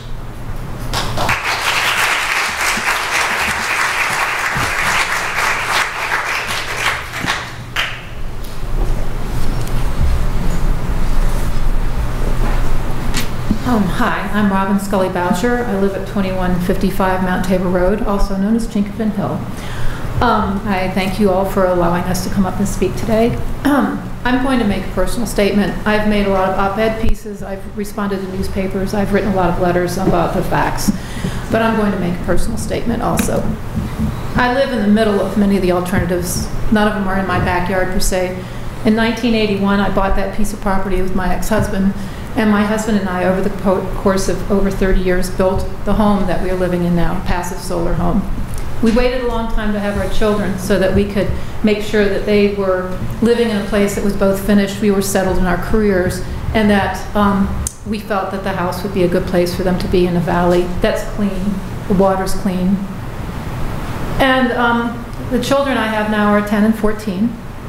I'm pretty devastated by the fact that they have to know about this, that the lovely place that we live on and the community that we have, these wonderful people, all of them, you guys, are having to be afraid of what might happen. I want to talk about mental health here. We're not endangered species. There's 7 billion of us on this planet. But our mental health is important. Safety is important. A place that we can live safely and cleanly is important. And I chose to live in Appalachia. I lived in cities my whole life as a child and up until I was in my early 20s. And then when I landed here as a young woman, Virginia Tech brought us here. We considered moving. My husband studied forestry. And we decided after traveling all over the country that we really, really liked it here. It's a gem. You have a job here to protect this gem. This is a short-term gain project, as everybody has said. This is short-term. Mental health, a place where we can all live together as a community. The bonds that we have formed here, those are being broken right now. The stress that is being put on your community is something that nobody is really, really measuring or understand. And the fact that this compressor station now is going to be set down in the middle of this, possibly, it's really bad. So we do need to sit down as a community, and we need to talk about what is happening at a very basic level. Thank you. Thank you.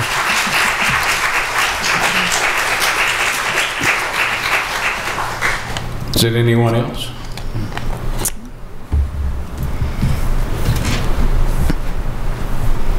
Hello again. My name is Margaret Ralston, otherwise known as Maggie, and I live at 2124 Mount Tabor Road. And you guys have gotten emails from me. You know where I feel, what I feel about it. This whole Swan, whatever the thing is called, compressor station, we don't know where it's going to go. We keep talking about the property that all the rumors seem to point towards, and that could be the Catawba Valley. I mean, it seems like that's where they're looking. But if there's enough noise made, maybe they'll bump it over to Mount Tabor, maybe they'll bump it the other direction, whatever. Either way, it's the same pollution, same noise issues and so forth. It doesn't really matter which valley it's in, it's just a disaster. We've not talked about the tourist value of how beautiful this place is, but there is a huge impact on the tourism as well as the marketability of properties. I was standing out in my backyard looking at the hillside, which would be completely trashed if basically a football field wide swath went across. They talk about 125 feet. Well, I was talking to, ironically, her ex-husband the other day, who is a woodsman, and he regularly assesses what happens to forests and so forth. That's what he does. And along these swaths that are opened up for these utilities, easements, and so forth, it's another, I think he described it as being basically the tree canopy width wide, which is like 100 feet on either direction. It gets bigger. So if you're talking 125 feet, you're actually talking 325 feet is what's affected, because the things on the edge will die because they'll be weighted incorrectly and they'll fall over as they get new branches. The flora and fauna on the bottom, on the ground, will be changed, all going way back. That swath is going to be visible for a very long time. The muddy mess, we all can recognize that's going to be a disaster. 7-foot, 8-foot deep hole is going to channel water, cause major erosion, cause all the sediment, be a disaster. This water, say it's in the Mount Tabor Valley instead of the Catawba Valley, it'll go into the ground in Mount Tabor and pollute the Roanoke River. Again, all those people use that water. We all use the water locally, but all over the state, they should be paying attention to this, and down in Carolinas. The fishery, all that stuff will be messed up because the water will go into the ground and zoom along and cause problems. Another thing is that the eminent domain, I've been learning a little bit about it. The only people who have any legal rights at all to do any kind of arguing are the people who actually are directly affected and the people whose property touches next to them. They can do some sort of fancy legal stuff, as far as I understand. Everybody else has no rights, which is really bad. I mean, it'd be very, very difficult to get any compensation. In addition, the tourist stuff that I started to mention was Bellevue Winery. I assume all of you have been out there at some point. If the compressor station is anywhere out that way, what's it going to do to their vines? I mean, they're trying to build an industry. There's a lot of companies, a lot of agricultural products like that, that'll suddenly have all this weird pollutants going in. And the idea of the balloons, yes, that's what balloons do. They flip around up in the sky around here, and methane gas will do the same thing. I do know that anything that, there was a forest fire up in, somewhere in Craig County or somewhere, and the smoke came all the way down and went down right near Preston Forest. And I was worried that it was somewhere near us. So that smoke or any pollutants are going to come all over the place. Kate, I mentioned to you in the email that I sent today about the 200 million people. I sent that to FERC a while back.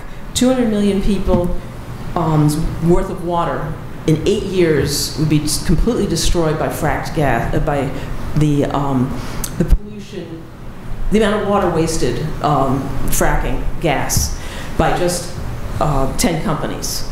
I mean, I did the calculations, and you can see it in my FERC notice as well as your own. But 200 million people in 8 years, that's how much water's gone.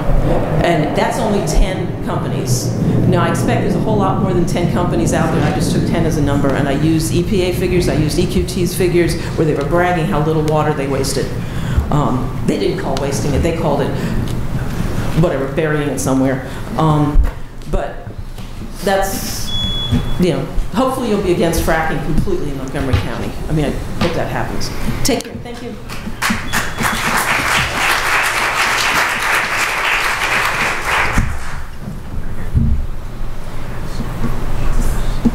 Well, just move the front down. Go ahead. Hi, my name is Brad Klein. I live at 4656 Susanna Drive in Preston Forest, and thank you for listening for this long period of time, and thank you for your efforts so far on behalf of the citizens of Montgomery County with respect to this issue. In one of the latest draft resource reports, apparently there's very little mention of any of these alternative routes through Montgomery County, and so I would just like to address something about the alternative routes which run through or affect one of the more populated areas of Montgomery County, which is Preston Forest. The original route through Preston Forest is a total disaster, affecting many families, cutting right through Preston Forest. The alternative routes are not really any better. They skirt exactly the borders of that region and other populated regions of the valley. Just with respect to Route 93, it runs just parallel, immediately adjacent to Jefferson Forest Drive in Preston Forest. In doing so, it runs through the Jefferson National Forest, which we all know is very it's a forest. It's heavily forested, and which will likely require the application of potentially hazardous pesticides, herbicides, which can drift through the air and seep through the groundwater in close proximity to residential wells in the Preston Forest development. Alternate Route 93 also cuts across two major forest fire escape trails for Preston Forest. One of those fire escape trails is also referred to as the Brush Mountain Wilderness Trail. Alternate Route 93 also cuts across property at the top of Preston Forest Drive, which is principal road through Preston Forest. Given the crossing of the two fire trails and the top of a major Preston Forest thoroughfare, in case of a pipeline emergency, a minimum of 30 to 40 families would be trapped at the top of Preston Forest with no means of escape. Alternate Route 87, different alternate for the Preston Forest area from Montgomery County, runs along the bottom of Preston Forest development and cuts across three major thoroughfares at the bottom of Preston Forest, cutting off another major escape route for the large number of families who live near the bottom. Take note of the word forest in Preston Forest and Jefferson National Forest. This is a heavily wooded development. If there were a pipeline fire emergency along Route 87 near the bottom of Preston Forest, that fire would spread up into the hills of Preston Forest like wildfire, basically. Going back to alternate Route 93 at the top of Preston Forest, running through the National Forest immediately adjacent to Jefferson Forest Drive would require excavation of rocky karst terrain on a very steep slope, which would present not only a danger of damaging wells and contaminating well water for homes along Jefferson Forest Drive and its vicinity, but would place the pipeline sideways on unstable sloping terrain. The alternative routes meant to circumvent the original route through the residential Preston Forest neighborhood are just as potentially disastrous as the original route. In the latest resource report, it sounds like there's a lot of mention of blasting, which would be necessary through the forest. I can't imagine what that will do to wells that are lower than the Jefferson Forest Drive area, such as on Susanna Drive. Those wells get contaminated. It won't matter if a new one is drilled or the old one is repaired. In conversations with some board members, between myself and with other people in the audience, it appears that there's at least one member of the board who is softening on alternate route 93. And I would ask you, please do not sell out to the pipeline interests for whatever reason. Please keep the interests of the people of Montgomery County in your mind as foremost, as a foremost importance. Again, please don't soften your stance or sell out for whatever reason with respect to any of these alternate routes. They're no better and they impact a lot of people. Please keep the Preston Forest and Montgomery County people's interests in your mind. Thank you very much for listening. Thank you.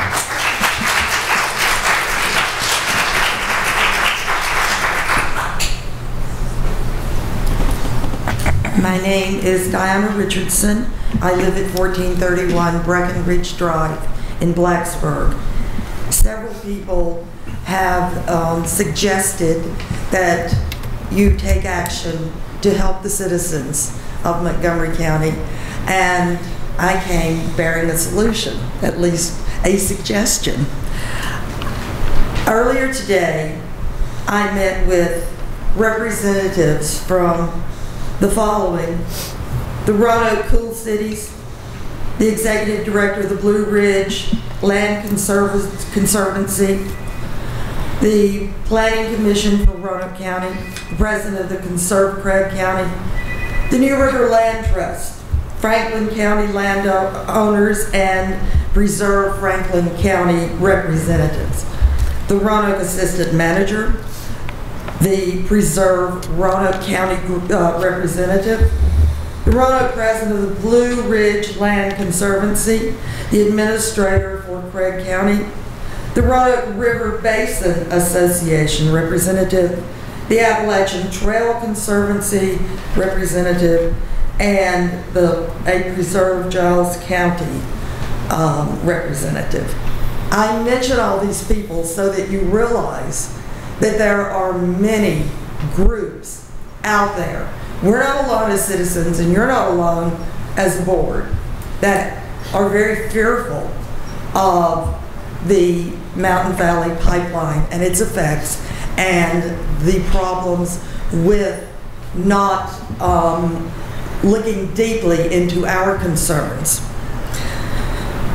The first suggestion that I have, and it came out of this meeting, is that the boards of supervisors of Giles and Craig and Montgomery and Roanoke and Franklin and even Pennsylvania, which is a long way away, work together as some kind of consortium. I know that's usually for businesses, but some kind of association or consortium, because you are more powerful. And most of these groups, the boards have taken the action that you have, which is that you have passed a resolution against the Mountain Valley Pipeline. The second suggestion is that you, in this group association that you have, deal with FERC. You may be saying, we can't deal with FERC. Yes, you can. You would be very powerful. You may not know it, but you would be very powerful especially if all of you deal with FERC. FERC, as we have come to know it, is said not to have anyone who is looking, it is higher up that is concerned with the decisions they make. FERC is an administrator. Congress, and there are at least 2 congressional committees that FERC falls under. Congress always has the ability to have hearings. And I'm saying that not because I just read it somewhere. I'm saying it because other people have said have said that FERC may be subject to congressional hearings. FERC has the final say about this project, but they will take into account what you say as our representatives. So when people say, you know, what are you doing? Can you do more? Yeah, there are at least 2 good things you can do. You can band together with other boards of supervisors, and you can bypass Mountain Valley if they will not cooperate and go straight to FERC. Thanks. Thank you.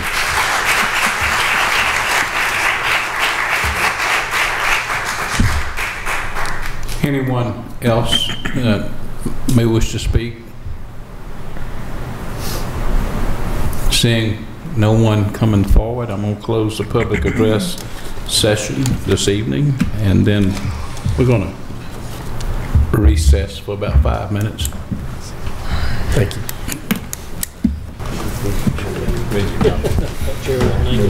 No, that's your one. Okay, let's see where we are here. How are you? Addendum, we don't have one. Addendum, if we have it. Hopefully not.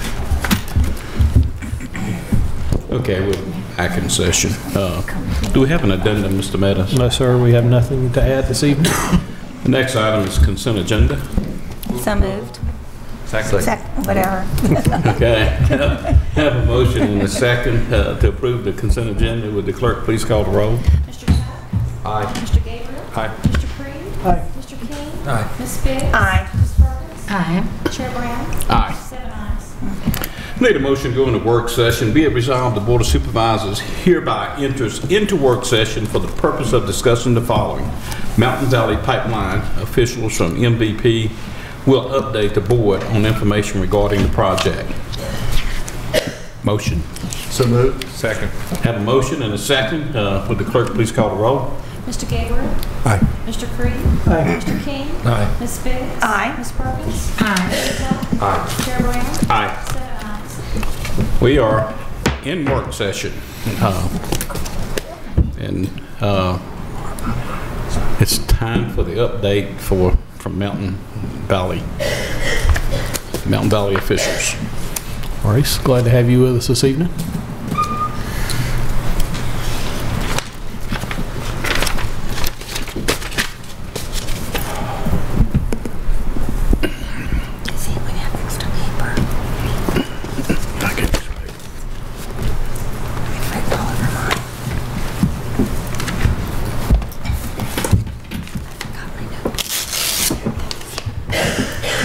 Good evening, Chairman Brown, Mr. Meadows, members of the board.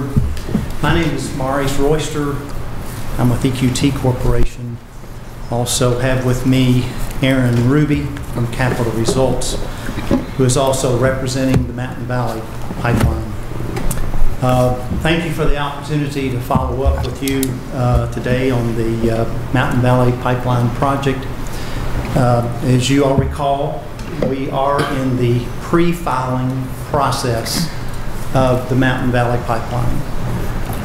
The actual filing, official filing, will not take place until later on this year. So we're still in the pre-filing process. I hope to accomplish tonight is to be able to provide you kind of a perspective of where we currently are in the pre-filing process of the FERC filings and activity.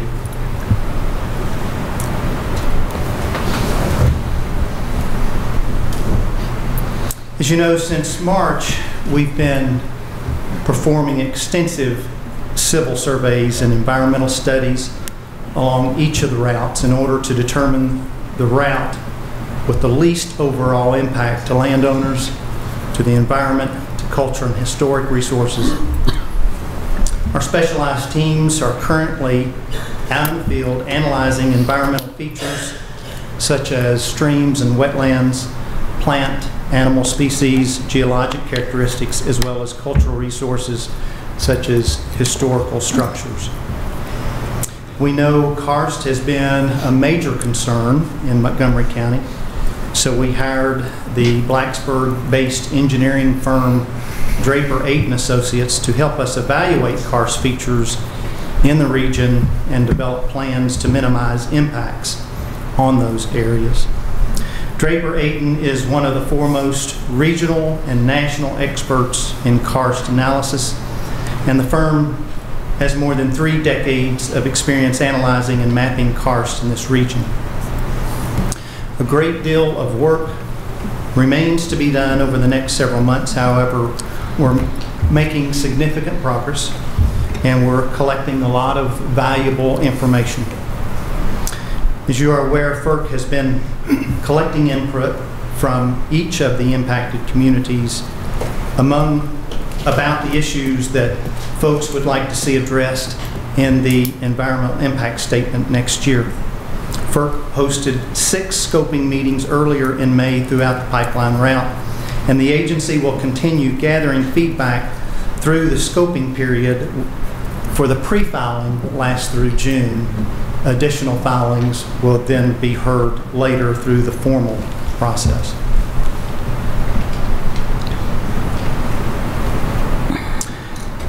Draft resource reports that have been submitted. As part of the FERC pre-file process, we are continue compiling all of the data from our surveys and agency consultations and submitting all that information to FERC in the form of detailed, known as a draft resource report.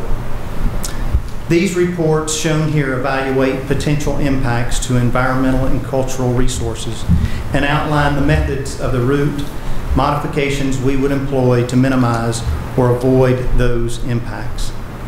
At this stage, we have submitted draft resource reports for all 12 categories required by FERC, which provide the preliminary data we have collected to date and the plans we have developed so far. Since a great deal of work remains to be done in terms of surveying and consultation with state and federal agencies, these resource reports will continue to evolve over time and will include more information as more data is collected from the field. Ultimately, we will submit final versions of each of these resource reports to FERC when we file our formal certification application with the agency by the end of this year. We encourage members of the board and the community to review these draft resource reports on our website or on the FERC docket.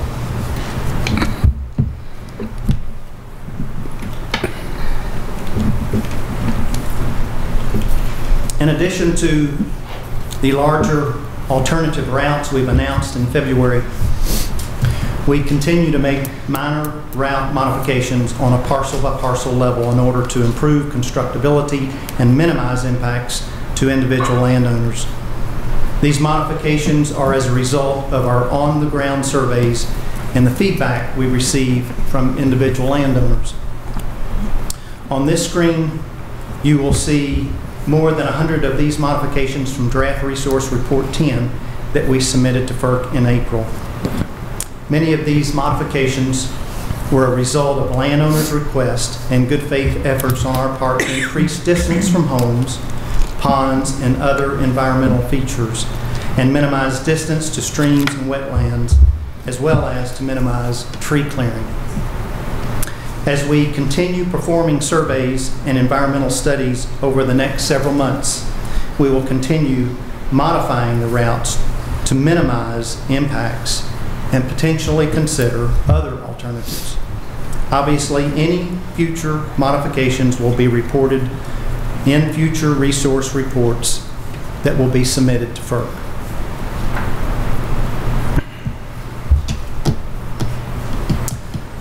Another way that we are evaluating and minimizing environmental impacts is through our ongoing consultation with state and federal agencies, as well as non-governmental organizations. Over the last several months, we've received a lot of feedback from numerous agencies and NGOs on various environmental aspects of the project, including impacts on streams, wetlands, plant and wildlife species, karst, and cultural resources. This slide lists some of the agencies and NGOs that have provided us a lot of information and feedback and guidance.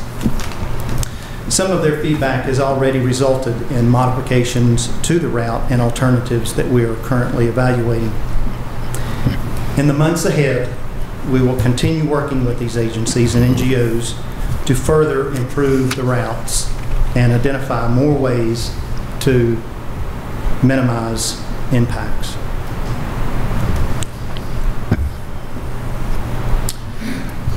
As articulated tonight, in conversations with county officials and also with local residents, I'm well aware of the questions relating to the potential compressor station possibly being located in Montgomery County. The current plan calls for 4 compressor stations along the pipeline route: Bradshaw County, Harris County, Fayette counties in West Virginia, and then Montgomery County in Virginia. For Montgomery County, we are currently evaluating the area around milepost 220 in Catawba area. However, we won't begin surveying sites on ground until we've completed more surveys for the routes, probably sometime later this year. So far, we've only performed preliminary aerial evaluation and scouting from public roadways. We will keep you informed as we perform a more detailed analysis and select a proposed site. This information will be available in future resource reports filing with FERC as well. This slide depicts some approximate specs for the Swan Station, compressor station, including horsepower, number of compressor units operating pressures, and approximate acreage. As you can see, we plan to purchase a lot more acreage than will actually be used for the facility. The reason we do this is to create a natural buffer zone to minimize any impacts to neighboring landowners. There are very strict federal regulations in terms of noise level and other impacts from compressor stations, and FERC will require us to perform a detailed analysis on each site to demonstrate that our facilities will meet all of those requirements. We will also need to obtain an air quality permit from the Virginia Department of Environmental Quality, which will require us to meet the same stringent air quality standards that apply to other industrial facilities in the county.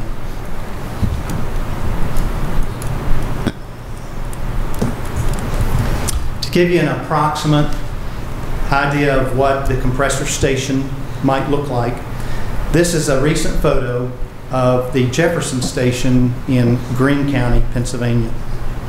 This is not an exact representation of the Swan Station of what it might look like if it occurs, but it gives you a visual of the basic idea of what the compressor site would look like. The Jefferson Station has 3 compressor units, while the Swan Station would have 2. It also has a dehydration unit, which the Swan Station would not have.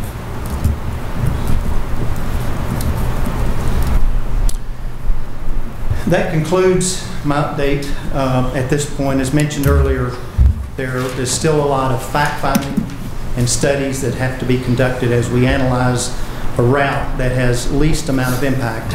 And I know there are a lot more questions than there are answers at this point, but Mr. Ruby, and I will be happy to try and answer any questions that you might have. Questions, board members?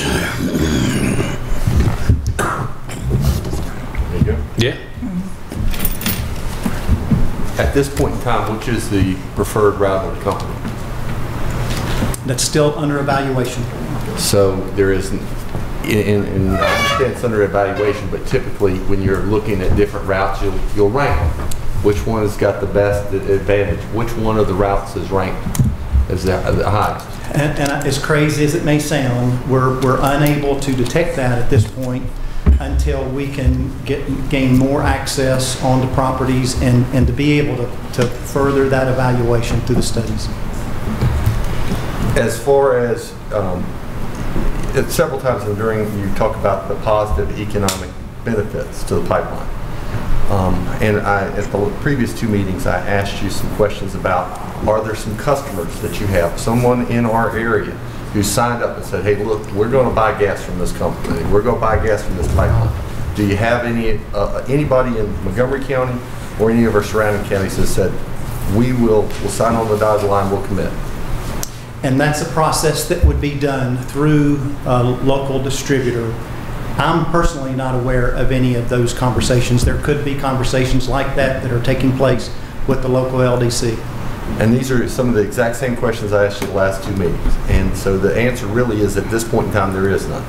Not that I'm aware of, but there could be. We are not the ones who would initiate that process. That would be the local distributor engaged in that conversation. But we no would be the person who would be assisting. Roanoke Gas hasn't come to you, or a distributor hasn't come to you and said, look, we want to build a gas-fired electric plant in Giles County, let's say. Anything like that. Mr. Ruby, are you aware of? Yeah, I'm Aaron Ruby. I'm with Capital Results, representing Mountain Valley Pipeline. And you're very soft-spoken to you. Did you state your name again for us? Aaron Ruby. Ruby? Yes, sir. Okay, thank you, Mr. Ruby. So at this point, I guess since we last were here in February, we did announce, I'm not sure exactly the date off the top of my head, I believe it was in March, that a subsidiary of Washington Gas and Light, or basically Washington Gas and Light, which is a public utility that serves about 1 million customers in Maryland, Washington, D.C., and Virginia, has signed on as a equity partner in the project, as a shipper of gas, and as a purchaser, basically an end user. And they've agreed to purchase a significant amount of the gas that will be transported through Mountain Valley Pipeline. So, but my question was really, what locally, any county around us, yes, for economic benefit, that sounds like it's going up to Maryland. No, yes, sir, I'm getting there. Okay, okay.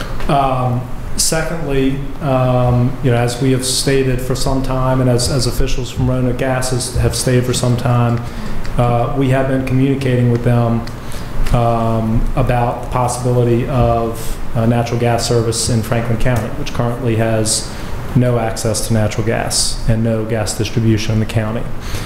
In fact, recently, just a few weeks ago, Roanoke Gas filed with the State Corporation Commission to take the first step that they would need to take in order to facilitate natural gas service in that county, by requesting permission from the State Corporation Commission to expand their service territory to include the Rocky Mount area and areas south where they currently. And that's why I was asking about any of the surrounding counties. And Franklin County isn't one of our surrounding counties. Roanoke County is in between, or Floyd County. So you mean counties directly contiguous to Montgomery County? Yes, that's what I meant by surrounding. Okay, no, sir. Okay, thank you. And just to emphasize the point, though, we are still, if everything goes according to plan, we're still about 3.5 years away from this pipeline being operational. We're still in the very early stages, both commercially, in terms of federal permitting, in terms of design and engineering. We're still very early on in this process. And so those types of commercial prospects and opportunities are going to be fleshed out as we move forward, as the project matures, as we move forward with permitting, And That's one what of the deadlines we have, and you're probably aware of the June 16th deadline regarding comments. And so that's one of the reasons I'm asking you all these questions, is to try to be able to have maybe, let's say I changed my mind. And one person referred to that and said, look, I'm opposed to this pipeline in general, but I might want to go with a different route. Yep. But one of the things I'm looking for is, your company is saying we're going to have an economic benefit in Montgomery County. And I'm not hearing it. I'm not hearing where even some of our surrounding counties where people might be working and driving. Not many people commute to Franklin County from Montgomery County. And so I don't see the economic benefits yet. And that's why I was asking you those questions. There is not going to be, or at least I can make an honest representation to you, that there's going to be a direct use benefit for all 16 counties in West Virginia and Virginia that this transmission pipeline passes through. Okay. That I cannot make that honest representation, and no one from Mountain Valley Pipeline has ever made that representation. However, in terms of your concern about your deadline, your June 16th deadline. Right. But also you do talk about economic benefits in Montgomery County. They're in general terms, but that's why I keep asking you for specifics. Right. It's good to say, hey, generally you might, and I understand sometimes that there's a great gas transmission line that's just going through.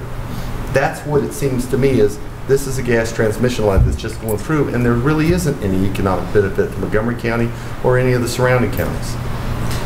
At this time, we don't have any direct users who have signed up as purchasers of gas in Montgomery County, to answer your question. However, it's important because, and actually Maurice and I were talking about this before we came over here, that there may be a misconception about the purpose and importance and maybe urgency of the scoping comment period, and that this would be your only opportunity, the board's opportunity, or community, any other stakeholders, their only opportunity to express their views or provide feedback to FERC, which is not the case. This basically, the scoping period basically is the 60-day period by which stakeholders provide input to FERC about the scope of what they would like to see covered in the environmental impact statement. Over the next 18 months, once FERC initiates the environmental impact statement process and the NEPA review of the project, there will be two more, as far as I know, at least two more large-scale public comment opportunities, both when they release the draft environmental impact statement and then when they issue the final environmental impact statement. At those two junctures, the board, all boards in all impacted counties, all residents will have the opportunity to have another full-blown public input process, very similar to scoping. Well, one of the things that we asked for, and numerous boards have asked for, is an extension of roughly a 3-month extension to allow more public comment for this initial scoping. Is your company opposed to that? I mean, it's really, listen, we support as a company a robust public input process. That's why we've been to see you 3 or 4 times. And I appreciate it. I know you don't have to be. 15 open houses, but that's FERC's process. I understand, but would you join us in extending that for another 90 days? Until roughly September. We're not in a position to do that. I mean, FERC has heard your request, and I'm sure they've heard the requests of other folks, and they're going to have to make that decision. We've talked about the compressor station and location roughly in Roanoke. When looking at a lot of the different maps, it seems like the other compressor stations are listed and more specifically. And maybe that's just my interpretations of your maps and the information. Why is it the one in Montgomery County drifting around? Is it because of the alternative routes? Why is it? You're exactly right. And it is because that we're not as far along in Virginia as we are in West Virginia. And that's why you see that information available at FERC. At this point, the actual location, the sites, and that information is currently being put together. It's evolving, and at some point it will be available, hopefully sooner than later. But we're still conducting our studies and the analysis to be able to make that determination. In the previous meetings, I brought up, I think, the very first meeting, and you said it wasn't a fair question, and maybe at the time it wasn't, but I asked about the abandoned coal mines. have you been able to locate the abandoned coal mines that are located in Coalbag Hollow area, and does your current alternative routes take into consideration those mines? Yeah, so that's one of the areas, and actually this was a topic that was covered in the resource report 6, I believe, that we submitted to FERC last week, and that was posted on their docket earlier today. That talks about geological resources. That's probably why I missed it. Okay. I did. So can you bring me up to Which I'll speed? forgive you. Yeah, thank you. I only just reviewed it today myself. So this resource report outlines all of the karst areas, sinkholes, caves, and I believe some abandoned coal mines as well that are identified through publicly available data sources. There's various different state agencies, nonprofit organizations that have databases of these things, as well as through private sources, Draper Aden, who Maurice mentioned. So what we've done is we've cataloged all of these geologic features that could be potentially impacted by the current proposed route. Now, this resource report does not cover the alternative routes. Okay. It simply covers the current proposed route, which would be the route in green, on that map. And so that's basically where we are in the process now. Now what we need to do is Draper Aden and our geologists need to go out into the field and actually verify that that data from public sources and from Draper's database is accurate, up to date, add any additional features that we encounter in the field, and then do a really in-depth analysis of what's the best way to handle each of those karst features or sinkholes or coal mines that we encounter.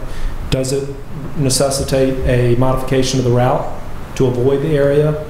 Does it require a certain kind of engineering specifications in order to build it in a certain way? So that analysis is yet to be performed, and that's going to be performed over the next several months. Right. Rest assured, before we submit our final certificate application to FERC at the end of this year, it's going to have a detailed accounting of every single geologic feature that comes within the 300-foot study corridor that we're looking at for the route. Well, and to me, it's been talked about a $3.5 billion project. And that's something that we have been asking about as a board for the last couple of meetings over, really, now we're at 7 to 8 months. So at this point in time, no actual studies have been done. Nothing's been done on any of the alternative routes, only the primary route. And that just an overview. Basically, you've hired somebody at this point in time. Is that fair to say? Right, and we've got to access people's property. We've got to get on people's property in order to perform that analysis, and we're busy getting about that now. As far as and some of the questions I'm asking you have been submitted by some citizens who had some questions, and there's sometimes there gets to be rumors out on the internet that you guys were going to use coal ash to backfill. And so some of those, and is that just a rumor and that's no truth to it? Yeah. We've heard the same rumors, and there's no truth to that at all, no. Is there some other rumors that you would like to dispel that you've heard? It's 10 o'clock. It's all right. My mom said nothing good happened after midnight. We got 2 hours. That's right.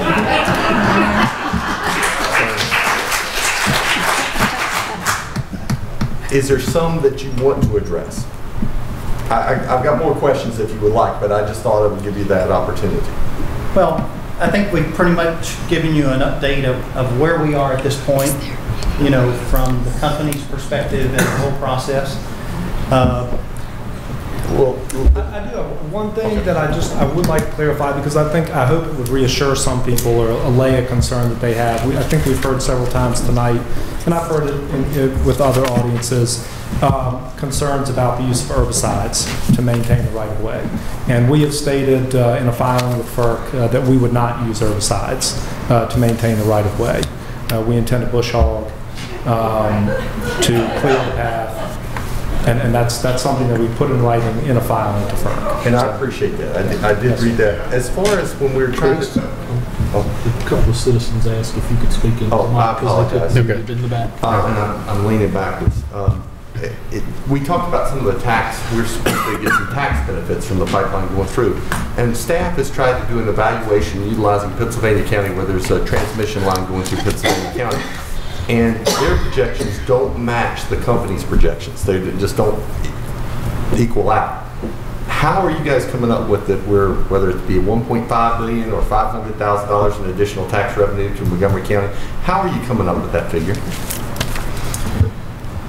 That figure has actually been conducted by a firm, and from what I understand, the process of evaluating that is very complex, and they utilize everything from the cost of construction to the flow and sales of gas, and also the value of the pipeline to come up with that final number of the ad valorem tax.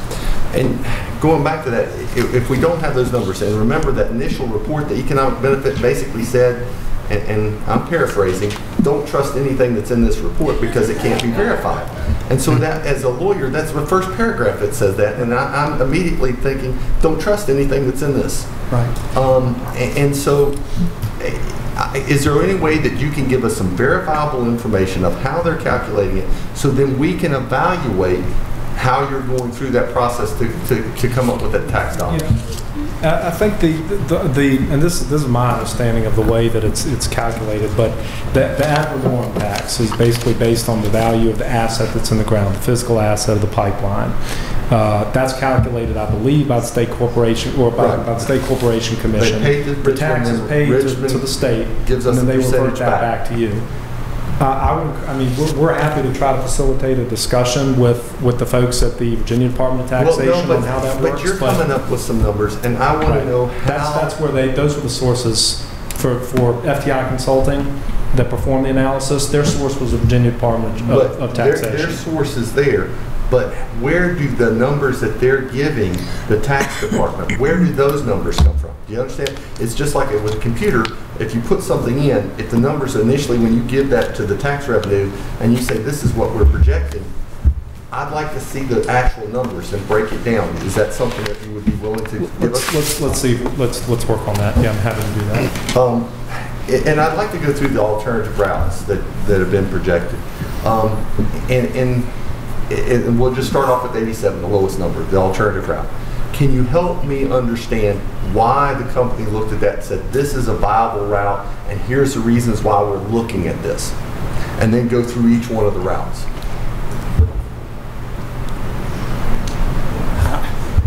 So it shouldn't come as a surprise, but Maurice and I are not the guys that develop these routes. I understand that you're not engineers, but I'm not being. But there's a lot of folks who really want to understand, and if you want us to say, hey, look, reconsider where you're at. We've got to have good information about why you're picking at 87, why you're picking 93 or 110. And so without that information, all right, it just seems like the company's just drawn a line and said, okay, here we go. We're going to follow this power line, snap, and there it goes. Okay. Well, in terms of following power lines, I mean, using existing utility corridors is something that federal agencies would like us to do to the greatest extent possible, where feasible, because those areas have been analyzed for environmental impacts, impacts to landowners. I understand the FERC regulations and following another utilities, but to me, when you start looking at 87, I know it does end up meeting back up with another power line, but it has some of the same problems. It ends up cutting off or going through part of the subdivision and then cutting basically the only way out of one of the subdivisions and going through that way. It doesn't seem to make a lot of sense to me in addressing some of the problems that we expressed during the first two meetings. And that's why I was asking you the questions, and I was hoping to be able to find some answers tonight. Yeah, well, I guess I'll speak for myself, but I'm not able to give you a detailed kind of explanation of what the thinking was that went into specifically how they routed each of the alternatives or the current proposed route, other than to say that the alternatives were developed in response to concerns that have been expressed by this board, by folks in the community, landowners, non-governmental organizations, various folks. But I mean, the routing team are a highly specialized team of routing engineers that they're looking at a whole host of complex variables that may not meet the eye to you and I, but nevertheless factor into how they're doing this. So and you've got to please the routing team. Speak to the board and don't speak to them, and please hold it down back there. We hosted 16 open houses over the course of 2 months, in which folks from our engineering, environmental, safety, construction teams were present for several hours and gave folks in the community opportunities to come interact with them directly and ask these types of questions. I asked some of these same questions and got some of these vague answers that really didn't seem to meet and help me understand why is 87 better than the current route? Why is 93? Now I could look at 93 and I could say, well, at least it goes around Preston Forest and it goes away from Brush Mountain Estates. So I can see that. With 87, I don't understand it at all. Well, we have not made a determination that it is better than the current proposed route. In fact, that's what we're in the process of evaluating right now. And as far as blasting, you've heard all the water up in Preston Forest, there's no public water. And you've heard it's bedrock. And if you've been up there, and I don't know if anybody's allowed your teams to go up on their property yet, but it's rock, and there's lots of rock outcroppings. So in some of your recent posts, it says that you're not going to have to do any blasting. But that doesn't seem very realistic when you actually have looked at the ground. And we're very concerned about wells and the like. And one of the questions I asked is, would you be willing to post a bond? And if someone has a well issue, that they wouldn't have to take it to the federal court. Because putting in a new well may cost them $10,000, $20,000. Going to federal court may cost them $50,000. So the easy answer is they're going to have to pay for their own well. My question is, is your company basically willing to be able to set up a bond where folks will be able to draw on that if their wells went dry, say within 5 years of the construction of the pipeline? I'm not sure of the bonding process that's in place that FERC requires. Obviously, during the construction, we don't want to see anyone lose their water. It is my understanding in talking to the engineers and the guys who are going to be doing the construction of the pipeline that most of that will be done with hydraulic type tools, and it will not be a blasting process. Obviously, there's probably going to be areas where blasting may have to take place. But as far as we would comply with, with whatever regs, whatever the FERC regs are that relate to that. But I can't speak to, an additional bond that would be provided. One of the questions I asked in a previous meeting was, have you ever constructed a 42-inch line? That answer was no at that point in time. Then I was looking online, and it appeared that there is a 42-inch line that your companies have constructed. Is that correct, or you still have not constructed a 42-inch line? Yeah, the Ohio connector is a 42-inch line. And is that a company that you've recently acquired that did that? Yeah, I'm not familiar with the Pennsylvania Ohio operation. Okay. And how long is that line? I'm not aware of that. Is it fairly short, like 30, 60 miles, something like that? I'm not really sure of the length of that line.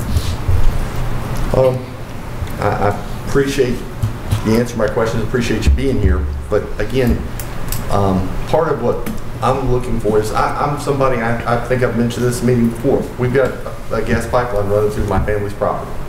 I've had our family, my grandmother's house was torn down, grandfather's house torn down for the 460 bypass. I'm willing to look at this, but so far I'm not getting any answers, and frankly it's incredibly frustrating when you have folks who are your neighbors who are expressing all these concerns and we're not getting any answers. But that's all my questions. Just on the blasting, I did want to add, and I can't speak to the bonding issue, and I'll try to get to the bottom of that for you.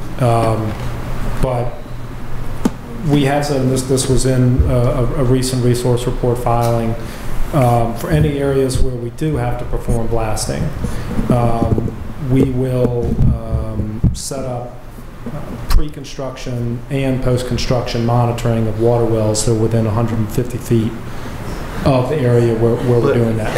And you hear folks, it's part of it's because of the karst nature. It's just like you drill a well over here. I got terrible well water. 30, 40 feet away, my next door neighbor has the best well water in the world. And I've got iron and I've got hard water, and I would love to have public water. But I'm in the boat same as these folks out here. If my well goes dry, it's 10 grand if I'm lucky enough to be able to hit water. If not, I have a house with no water. They have a house with no water. And there's no plans to bring public water out there.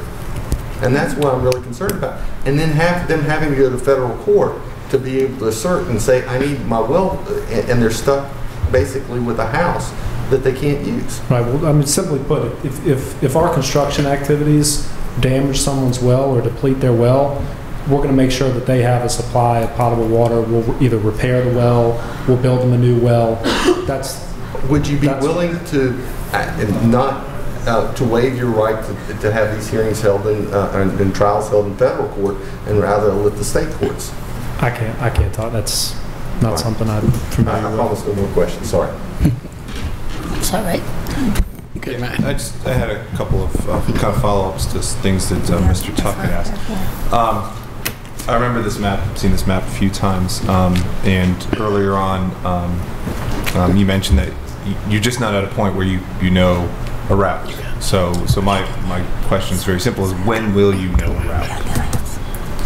Once we've been able to access enough of the properties and be able to conduct all the studies, the cultural, the environmental, the historical studies that need to be conducted, then you know, and the constructability, then that will start to shape up. Then they'll make a determination. It may be that you know they don't like any of the routes, that they have to choose another alternative. Okay. But that process of being able to get on the property, analyze and evaluate it, is a process that has to take place before we can make that decision. Okay. And I remember that was a similar answer to one I received to a similar question last time too. So when will that be? And I don't mean like a date. I mean like a point on the timeline, a general estimate. Our intention, and we've told this, I believe we've talked about this before, that our intention, our plan, is to file or submit a certificate application, final certificate application to FERC by the end of this year. We have to identify a final proposed route in order to do that. Okay, so by the end of this calendar year, this year, absolutely, there will be, and there will be no more alternatives. But until that time, there are. Well, we, as part of our filing, we have to identify a number of different alternatives for FERC to consider. And at a later date, FERC may identify alternatives that they would like us to consider. But we will identify a proposed route that is our preferred route. Okay, and then you will have, as Mr. Tuck had asked, kind of a ranking at least of the routes. Like, this is our preferred route, these are potential alternatives. Correct. Okay, by the end of this calendar year. Okay. Yes, sir. That goes to another question that I had based upon something that Mr. Tuck had asked. Is that, am I correct in hearing, or perhaps I just simply misheard, is that all the surveying that's been done is on that original route, the green route that's on the screen right now? Is that correct? So no surveying has been done on any of the alternate routes as of yet to determine potential viability or impact or anything like that? I don't know if that's the case. I'm not entirely sure if we have or have not conducted surveys on alternative routes. Okay. Because some of these alternative routes, I mean, we've seen these for several months now, so I'm just wondering if any work has been done on those at all. Yeah. The percentage of the amount of work is less just because we've had less time to be able to gain that access. Obviously, on the original route, we've had more time to make those contacts and get onto those properties. So with the alternatives, we're just further back in the process, just because they weren't identified till February. So these alternatives, all of these alternatives that are named, even the very minor ones that you mentioned, move 300 feet or something like that, those will undergo the same process of evaluation, the same reports that every other, that the main alternative would go Well, those aren't necessarily classified as alternatives. What those are modifications to the route within our study corridor, or maybe slightly just outside of our study corridor. I mean, those modifications that we're making on a parcel by parcel basis with landowners, those I wouldn't necessarily call a alternative route. I mean, because it's such a small piece of the route and it's only impacting one parcel. But what about something like 87 or 93 that we can see in up on order the to screen? evaluate those, we have to access all the properties that are along those routes. And the point I was trying to make was the route modifications that you were talking about on a landowner's property, 300 feet to the west or 200 feet to the north, those are a direct result of actual on-the-ground surveying that we've already performed. Okay. So at what point do you stop looking for potential alternative routes? If you are up at a deadline by the end of the calendar year that you will file a. So at what point will we start to get some clarity about what we're actually looking at? I mean, it seems like in some ways we're actually getting some clarity now because that's the exact same picture that I saw in February. So is that it? Is that what we're going to be looking at, or are there going to be more alternatives that are going to be springing up? Well, again, as these routes are evaluated, obviously it could dictate another alternate route that would have to be evaluated. But I mean, that's possible. I mean, once we get on the property and we're able to make those evaluations, that determination will be made. And so what percentage, just roughly, have you, of just the properties in Montgomery County where the main route is going through, have you been able to survey so far? Do you know the percentage? Ballpark? No idea. 10%, 90%, somewhere? Okay, no idea. Does somebody know? Yes. Okay, could you maybe send us that information? I mean, again, I'm not asking like for 57 out of 375 or anything like that. Like I want a ballpark. Like, well, it's more than. I'm happy to look into that for you. Sure. But it's more than just there's not one survey that's being conducted. As Mr. Royster outlined, there are civil surveys, there are stream and wetland, there are threatened endangered species. There are geologic, there's archaeological and architectural. I mean, there's 7 or 8 different teams that are out in the field looking at 1,800 tracts of land. But we'll do our best to try to see what has been done today. Certainly, in Montgomery County. There's a finite amount of work that needs to be done on this, at least simply on the main route, and so you should be able to measure, at least, again, kind of in a ballpark way, about how much work has been done towards that, towards that finite amount. Okay. I'll pause for now. Questions? In a moment, please. Okay. I want to go back to talk a little bit about the karst terrain. I think, we talked about wells going dry, but here's the problem. It's called the water table, and if the water table gets polluted from activities that happen, your well can become polluted, and nobody's even addressed that. The other thing I'm really concerned about is hearing all the information about the compressor station and the gases that are emitted and how they're going to meet the federal standards. And we have a big problem right here in our county. It's called the Radford Arsenal. And we don't have clean air if people look into it and see the reports. So what I'm wondering is, can you address any of these concerns people have raised about the gases that escape the compressor station, the noise concerns they've expressed? Because that goes to the health of our citizens, and it goes to the quality of life in our area. And I think, some really valid points have been raised about safety issues and health issues today, even about roads. I mean, a lot has been raised here that you might be able to comment on. Do you have any comments on this kind of things? All right, so let's go through this. Let's start from the top. Let's start with are you aware though about you seem to understand the karst terrain, and we've talked about dried up wells, but we haven't talked about what can happen if the water table is polluted. Right. And so then you can have a polluted well. So do you all deal with that? Well, certainly, our goal is to avoid that kind of scenario happening.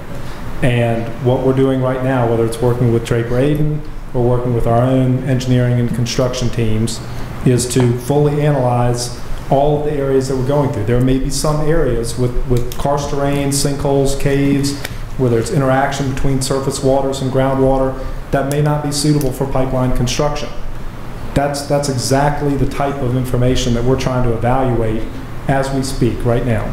I know this is probably, I want to ask you, this Draper Aden, we know them, of course, it's a local firm. How many of these big project pipelines have they been involved in looking at?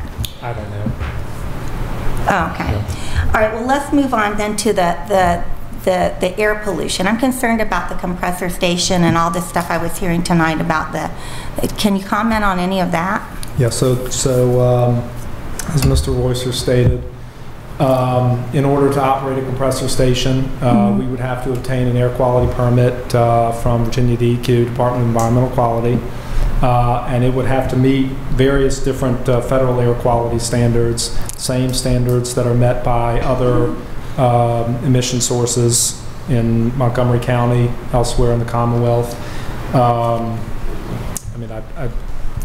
don't know how in detail you want me to go in terms of federal air quality regulations, but we would need to obtain an air quality permit from DEQ. It would specify exactly what our maximum allowable emissions would be, and we would have to demonstrate that we're meeting those standards. The same would apply for noise.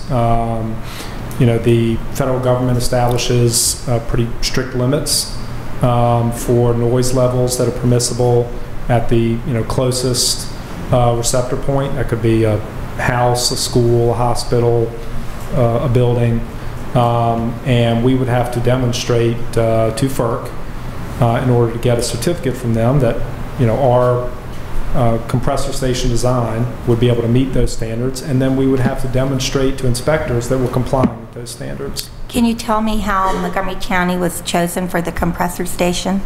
That's a mileage issue. So basically, in order to make the hydraulics and the engineering work, the compressor stations need to be spaced at a pretty standard interval. Off the top of my head, I don't know what the exact interval it is. It all depends on the pressure. I think it's 75 miles or so apart. And so the current compressor station, area that we're evaluating, I've been told that I think that we could make the hydraulics and design work plus or minus 5 miles or so from there. But it's on a mileage basis. Okay, and going back to one of the one of the questions about economic development, is it true what one of the speakers said, that there would only be 25 new jobs created? That would be directly, people that would be actually, in charge after it was built? I don't know if 25 is the exact number, but it's in our economic impact analysis or assessment in terms of what the total number. You're talking about the operational jobs employed by Mountain Valley what people Pipeline would do. To maintain and operate the pipeline. I don't know the exact number off my head, but. And do you bring in the specialized people that have done this before? You don't hire local people to work on it. You bring in people from other areas? Well, during construction, the pipeline is going to support, and to be honest with you, I should have this number off the top of my head, but I don't. Several thousand jobs in Virginia, about 4,000 jobs in Virginia. Now, some of those jobs are going to be coming from outside of the area. We're not going to be able to hire local workers for those.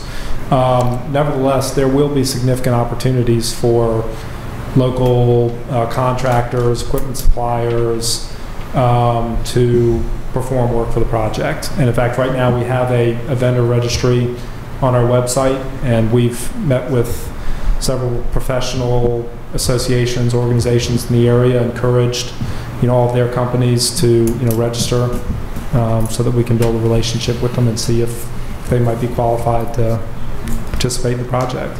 So if you got a local company, let's say, and they were working on the pipeline, and they've never worked on a pipeline before, who's in charge of them to make sure they're doing it right? Mountain Valley Pipeline. Are they on the job the whole time that these people are on the job? Yes, ma'am. There's somebody always watching. Yes, ma'am. Okay. I guess that's all I have for right now, except I would say that, and I know that you have to go about doing your job the way you do it, and I guess I get that, but I think one of the very frustrating things that's been alluded to by people out in the audience is, you know, this has taken over their lives from the point of being jerked all over the place about where it might go and what might happen, and, you know, their livelihoods and what they're going to do, and I think that it is important to realize that it is a health issue, a mental health issue, because when you have your lives totally disrupted to the point that you're running to 50 million meetings, you're having to do all this research and everything else, it's disruptive. And I think that's one of the reasons that when you guys come, we so want to press you to get answers, because we want to get answers for our citizens, and it's frustrating for us. It must be frustrating to you not to be able to give the answers. But I will say I appreciate that you come. We need to have you here. Mr. King. I just got one question. Chris, I appreciate all them questions you throwed out there. I appreciate that, I really do. But when you do come out and pick your favorite line, which way you're going with it, are you going to come back in front of everybody and let them discuss more about it, or are you just going to say, here it is, deal with it? Yeah, no, I mean, as we've said, I mean, what we're focused on right now is identifying what is going to be our final proposed route that we're going to submit to FERC, and the burden we're going to have to meet with FERC is this the route of all the alternatives that you looked at? Is this the route that has the least overall impact on three categories: the environment, on landowners, on cultural and historic resources? And FERC is going to make an objective analysis based on our resource reports and the environmental impact statement of determining does it meet that burden. When we submit our certificate application at the end of this year, what that's going to do is initiate a full-blown NEPA review and an environmental impact statement. That's going to provide 12 months of opportunities for boards like yourself, folks in the community, landowners, to comment to FERC, to us, to other state and federal agencies that are consulting in the process. So no, it's not going to be as simple as here's our final route, case closed. I mean, it's going to, when we submit our final application with a final proposed route, it is just that. It's a proposed route, and it's going to initiate a 12-month regulatory review with multiple opportunities for public comment. All right, thank you. Yes, sir. Mr. Creed, do you have any? Yeah, I'll have just a couple of things I'd like to say. One is, if you look at the folks out here in the audience, you know, if you think this is not important to them, I guarantee you that, get on here. Guarantee you that every one of them have places that they would rather be tonight than it would be right here. And my suggestion, my hope, and my desire is that this would be the last thing that you want to do. There's no use in having them come out meeting after meeting after meeting if you know this meeting that you had today was the same thing that you had a week ago or 2 weeks ago or a month ago. That gets nobody anything but frustrated, and they have to come back every time there is one because they feel like maybe this is the night. You know, this could be it, but somehow it's not. So that is a hindrance rather than something that is good for this board, these citizens out here. They all have got things that they would rather do, just as you have things that you would rather do. And it would be real good practice if you went ahead and just got your things done and then come in here and say, here's what we got. So, with that said, there's one other thing that bothers me just a little bit, and that is your compressor station. Now, if New River Resource Authority, which is a dump site. If they produce a lot of noise when they go to making electricity out of these dumps, to the tune of about $120,000 per year paid to the people up there.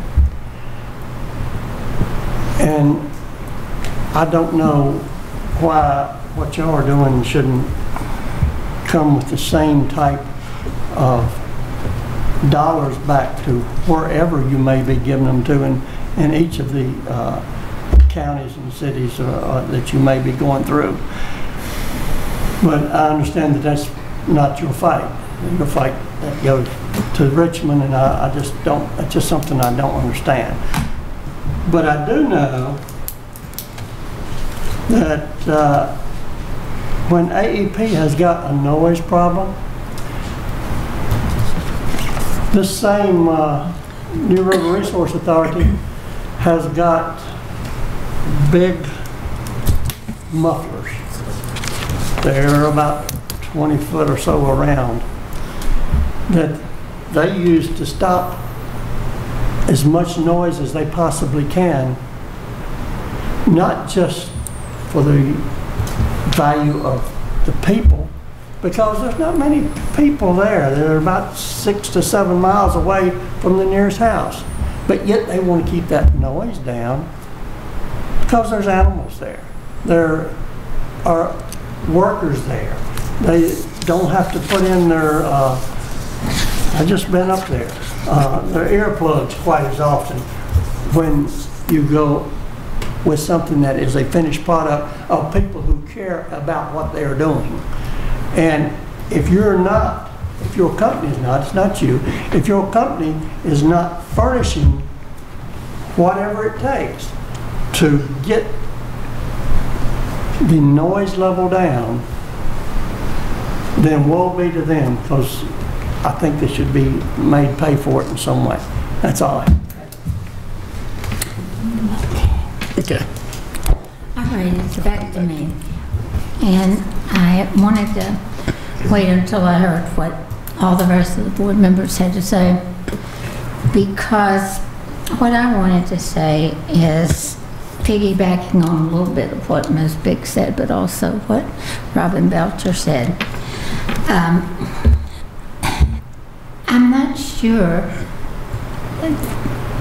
why you all are here to answer questions, because I have the feeling that both times you've been here, all we do is talk in generalities. And even from the last time, if there are people in your company who can give us definitive answers where they are now, we don't ask you to predict the future. We want to know where we are at this point, and what do you anticipate coming from that? Because I don't understand why your company would send you here to give us information and to have you be able to say, well, we don't know. That's what happened last time, and that's what's happening this time. Now, I know you say, and I'm grateful too that you do come, but I know that there are other people in that company that are,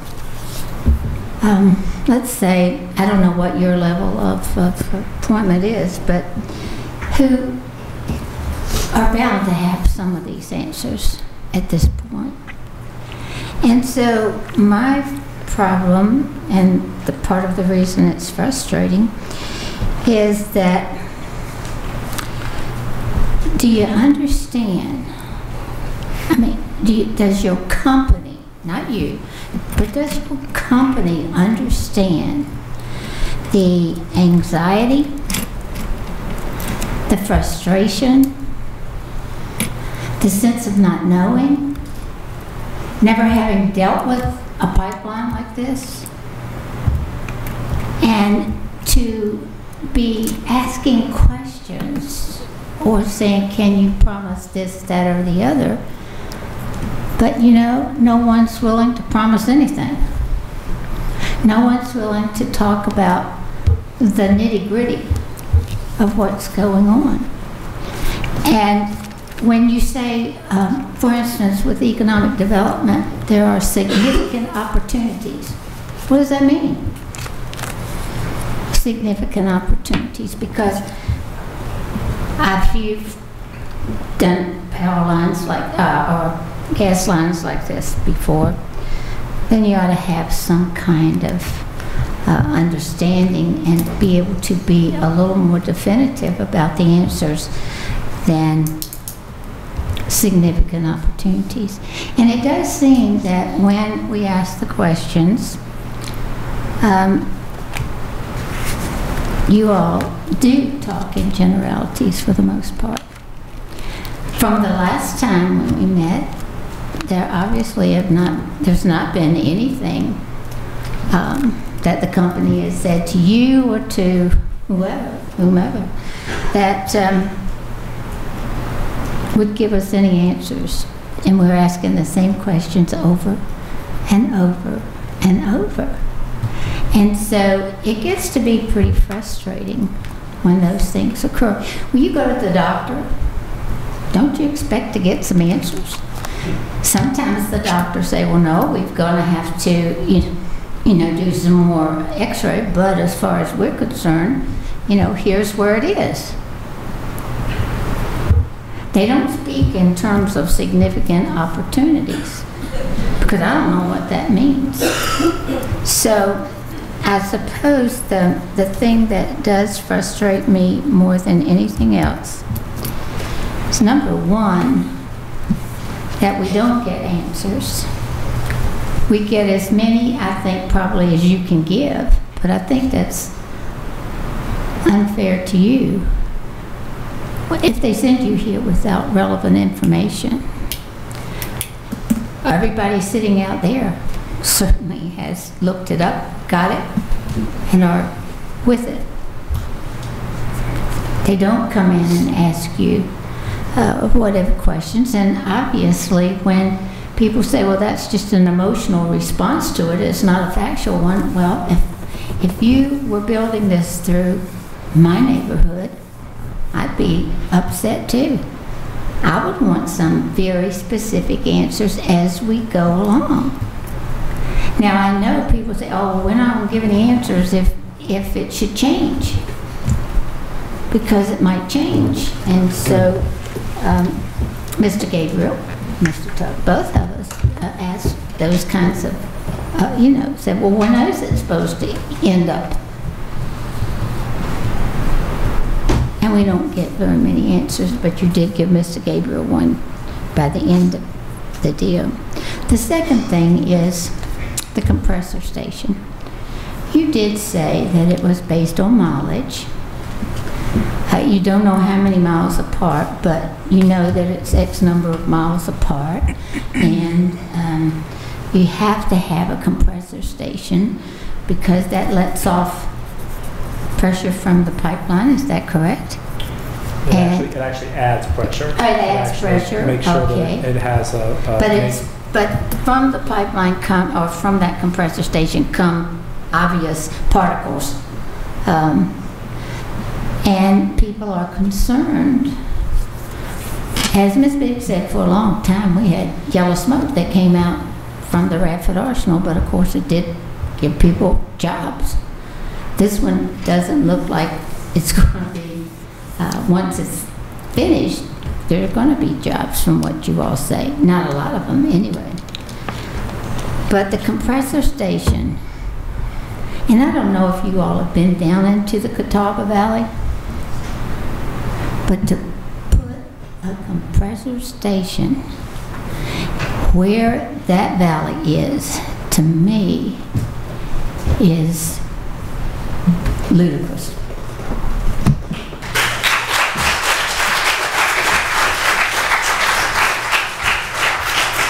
That valley is one of the most beautiful spots around. There are many historic things in that valley. And I looked on the internet. You know, they say we live by the internet, but I don't know. I looked on the internet and looked at those compressor stations that are out there. The one in Green Valley looks like it's pretty good, but the rest of them don't look so well. So I don't know what a 42-inch line is going to need for compressor stations. Looks like crap. Right? And I'm not sure you all do either. So I guess I have a couple of really, really serious misgivings.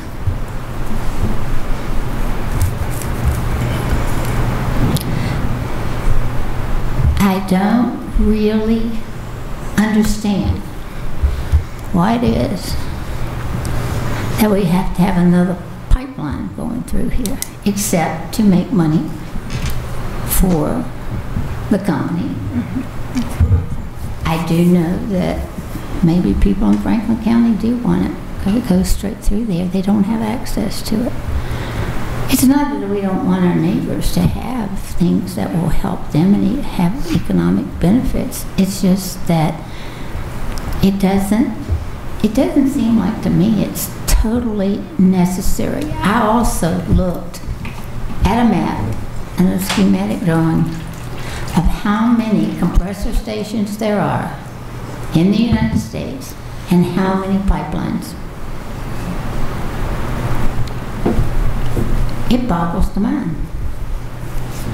And most of them are coming right through the eastern part of the United States. I don't understand, except that in a few years, although gas is supposed to be around here forever, I don't understand why in a few years it'd be just sort of like the towers for cell phones. They won't be in existence. So I don't mean to kill the messengers, because I know you're here on behalf of your company. But I have to say, your company to me has not been the kind of company that I would even want to have anything in our county, because they have not been forthcoming with people who really can answer our questions. But I do appreciate your being here, and I'm sorry that you have to take the beating for how we feel. But again, I want you to think about this.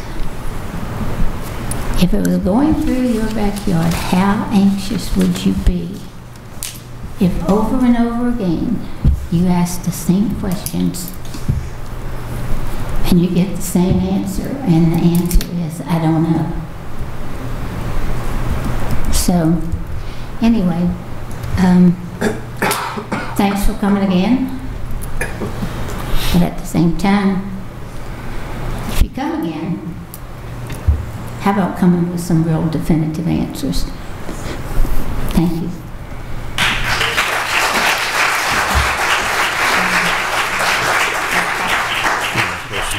I had one thing I forgot to ask.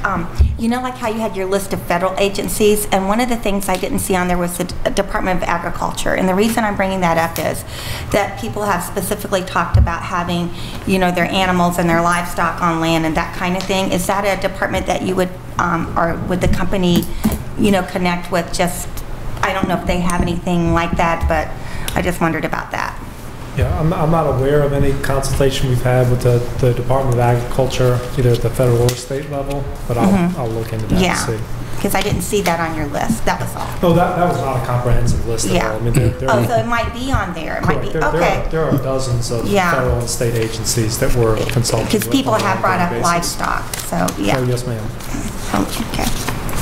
I apologize, I do have two more questions. Okay. One of the things that you had said was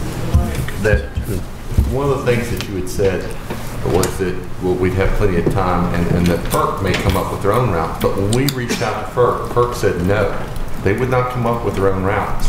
that they would only listen, they look what was proposed, and if we wanted to come up with an alternative route, they would consider it. But short of that, they wouldn't. So what you're telling me is that FERC will come up with their own routes?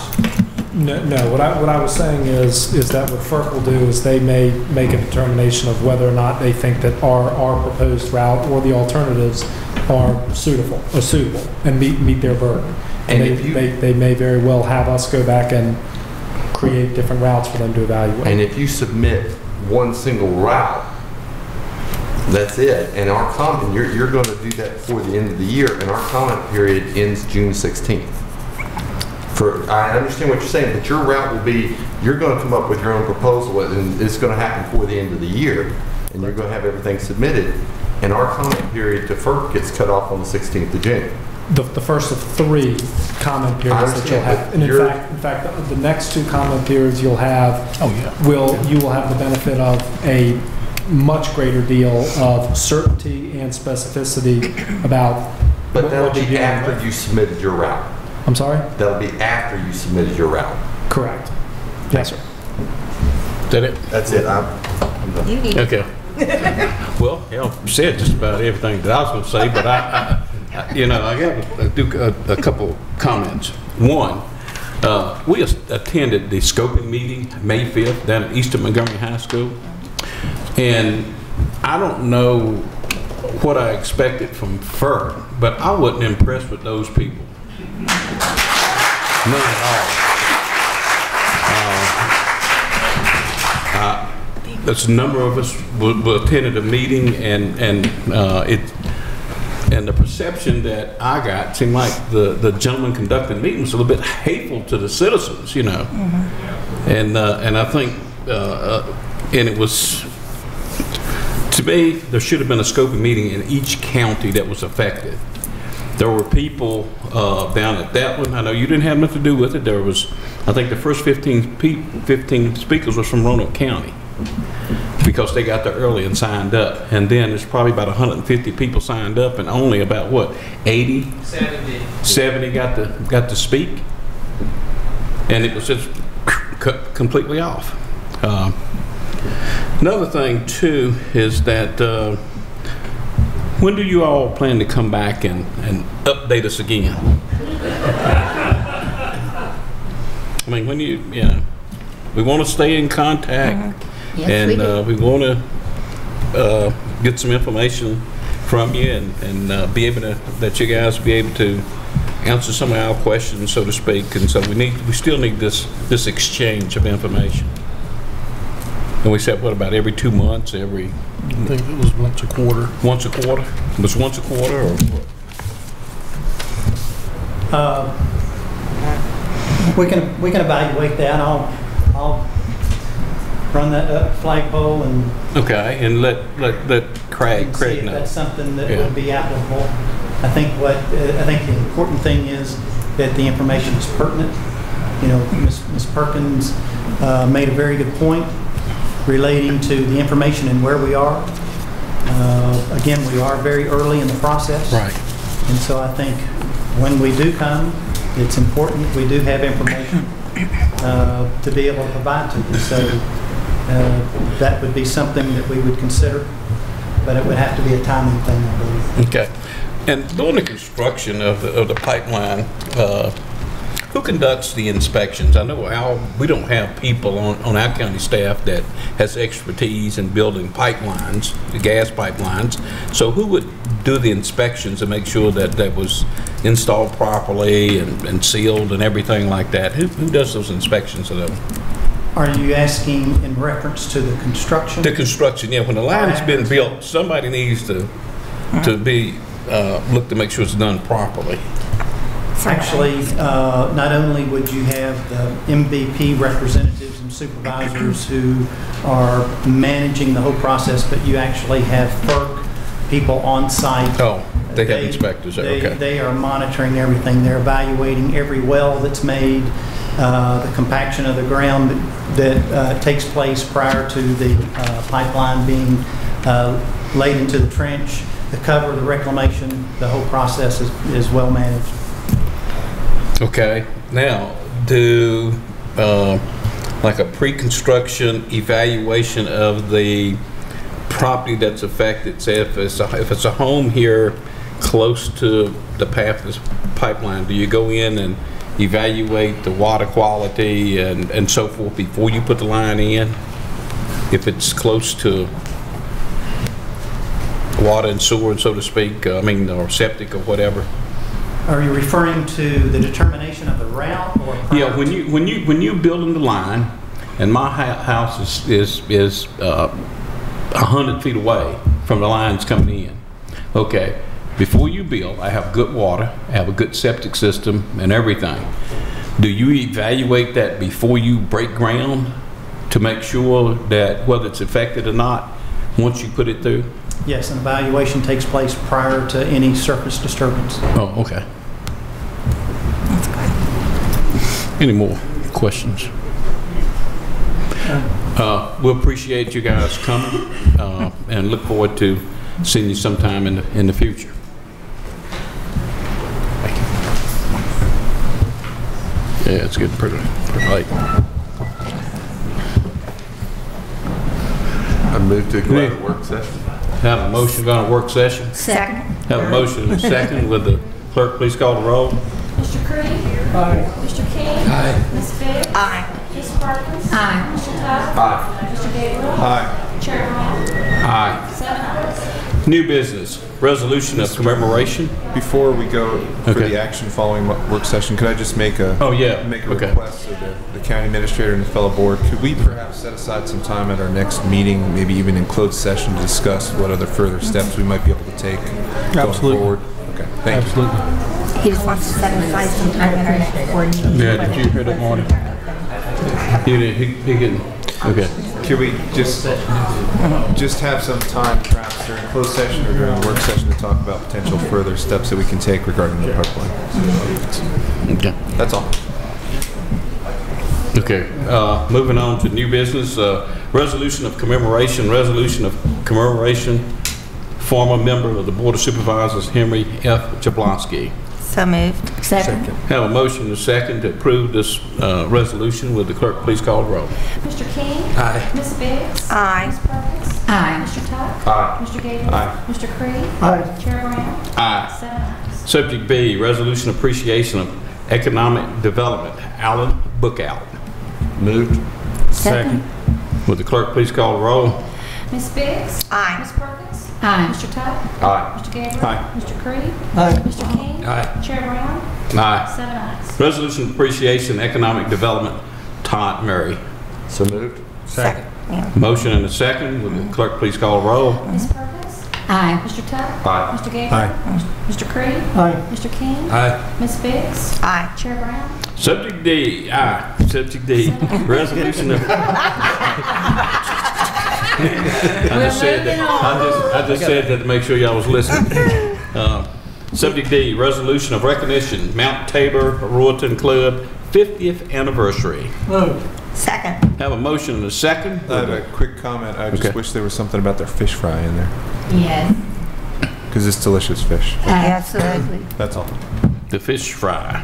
It's some dates. It's some dates. 2 or 3 or 4 days left. Yeah, You give me a card. I got a card. I've got a card for them, and they're the second Saturday in every month, but I have the specific And they can dates. serve 500 meals 18 seconds apart.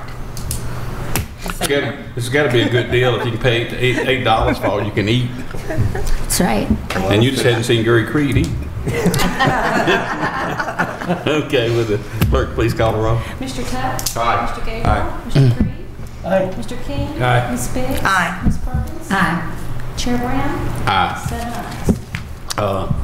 County Attorney's report. No report. Aw. Yeah.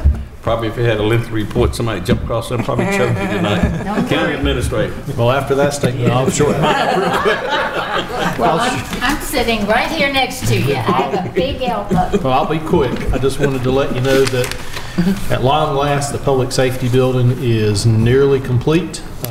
We have a few items to address to get to substantial completion, but The building's looking really nice inside. They are starting work on the plaza outside, and the most frequent question I got last week is, what are you doing with the Eagle?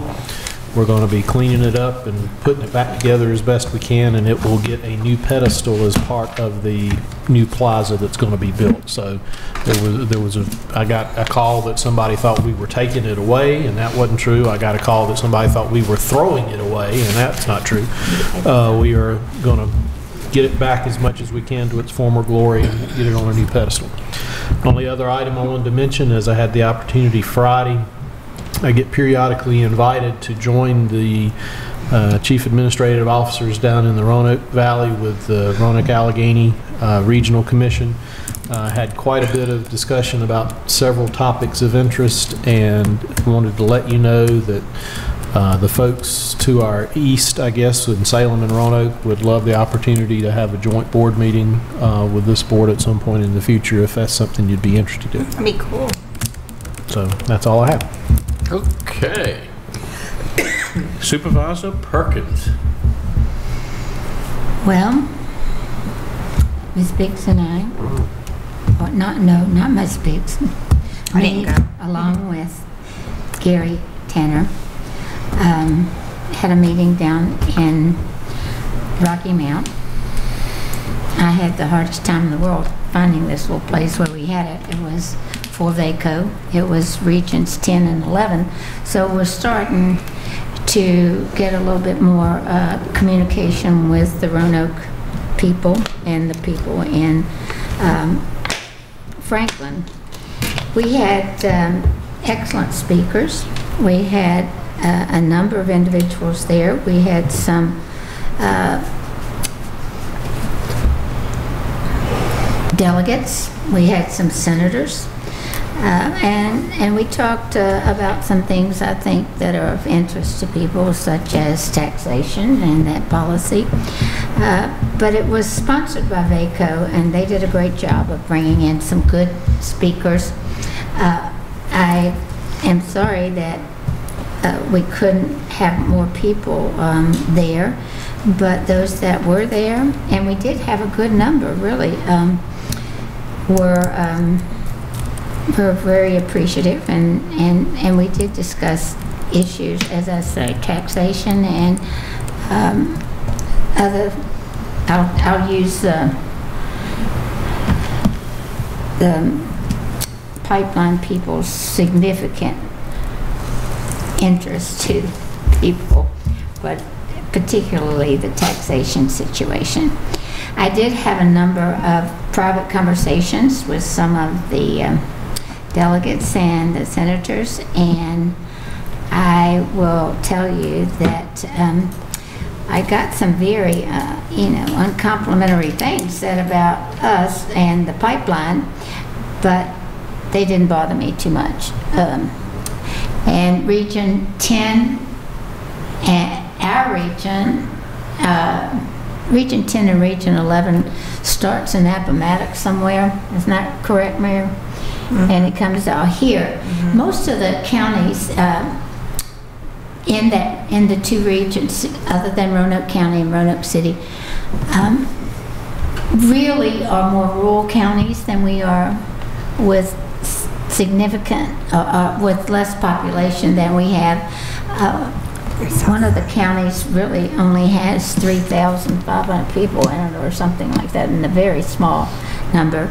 So anyway, we did that. It went on for a couple hours. We had to drive 220 down and back. So, but we did have good representation, and I'm looking forward to having more of those. And it only happened because I have this new job in VACO, which Ms. Biggs used to have, and did an excellent job with it, because she had several of these meetings and stayed in touch with a lot of the people in the two districts. So I have two meetings coming up this week. I have the MPO in Roanoke, and I have a PDC meeting. You'll get some draft minutes from PDC. I can fix it so that, but I think if you just go on the internet to the Roanoke Allegheny Regional Commission, you might be able to access the MPO. What did I do? What is that? It's me. I don't know what I did. What do I do? Well, I want to explain to you too. I don't know what I did, guys. Turn it off. I don't know how. There's a button. Push the button, it'll turn off. I don't even know what I did. That might be the 11 o'clock alarm. Well, I wanted to tell you that my cell phone went off a while ago because that was my husband calling, and the reason I was late was also due to my husband, but he doesn't understand about. I didn't need to, I'm laughing about the whole situation, not about your husband and his issues. I'm just, it was just with the music playing in the background. I didn't even know how to type. He doesn't really understand about the meetings and what's going on, and if I told him 5 minutes later, he wouldn't understand either because he does have Alzheimer's. But nevertheless, I apologize for the lateness to the board, and I apologize for the phone going off. I don't even know what And the real issue is he wants me to be home, so I'll shut up. Oh, wow. Mr. Tuck. No report. Mr. Gabriel. No report. Mr. Creed. I've got 4 or 5 things here, but I don't think I'll Go on, Gary, tell us about it. Mr. King. I just want to say I appreciate all the questions you throwed out here. These two gentlemen, I mean, y'all really done a good job. You saved me a little work. Most of them I was going to ask is already out there. I appreciate it. Miss Biggs. I was just going to say, I think a number of us went to the May 18th memorial that Tommy Witt had for the fallen police officers, and it was very nice, well attended, and it was very well done.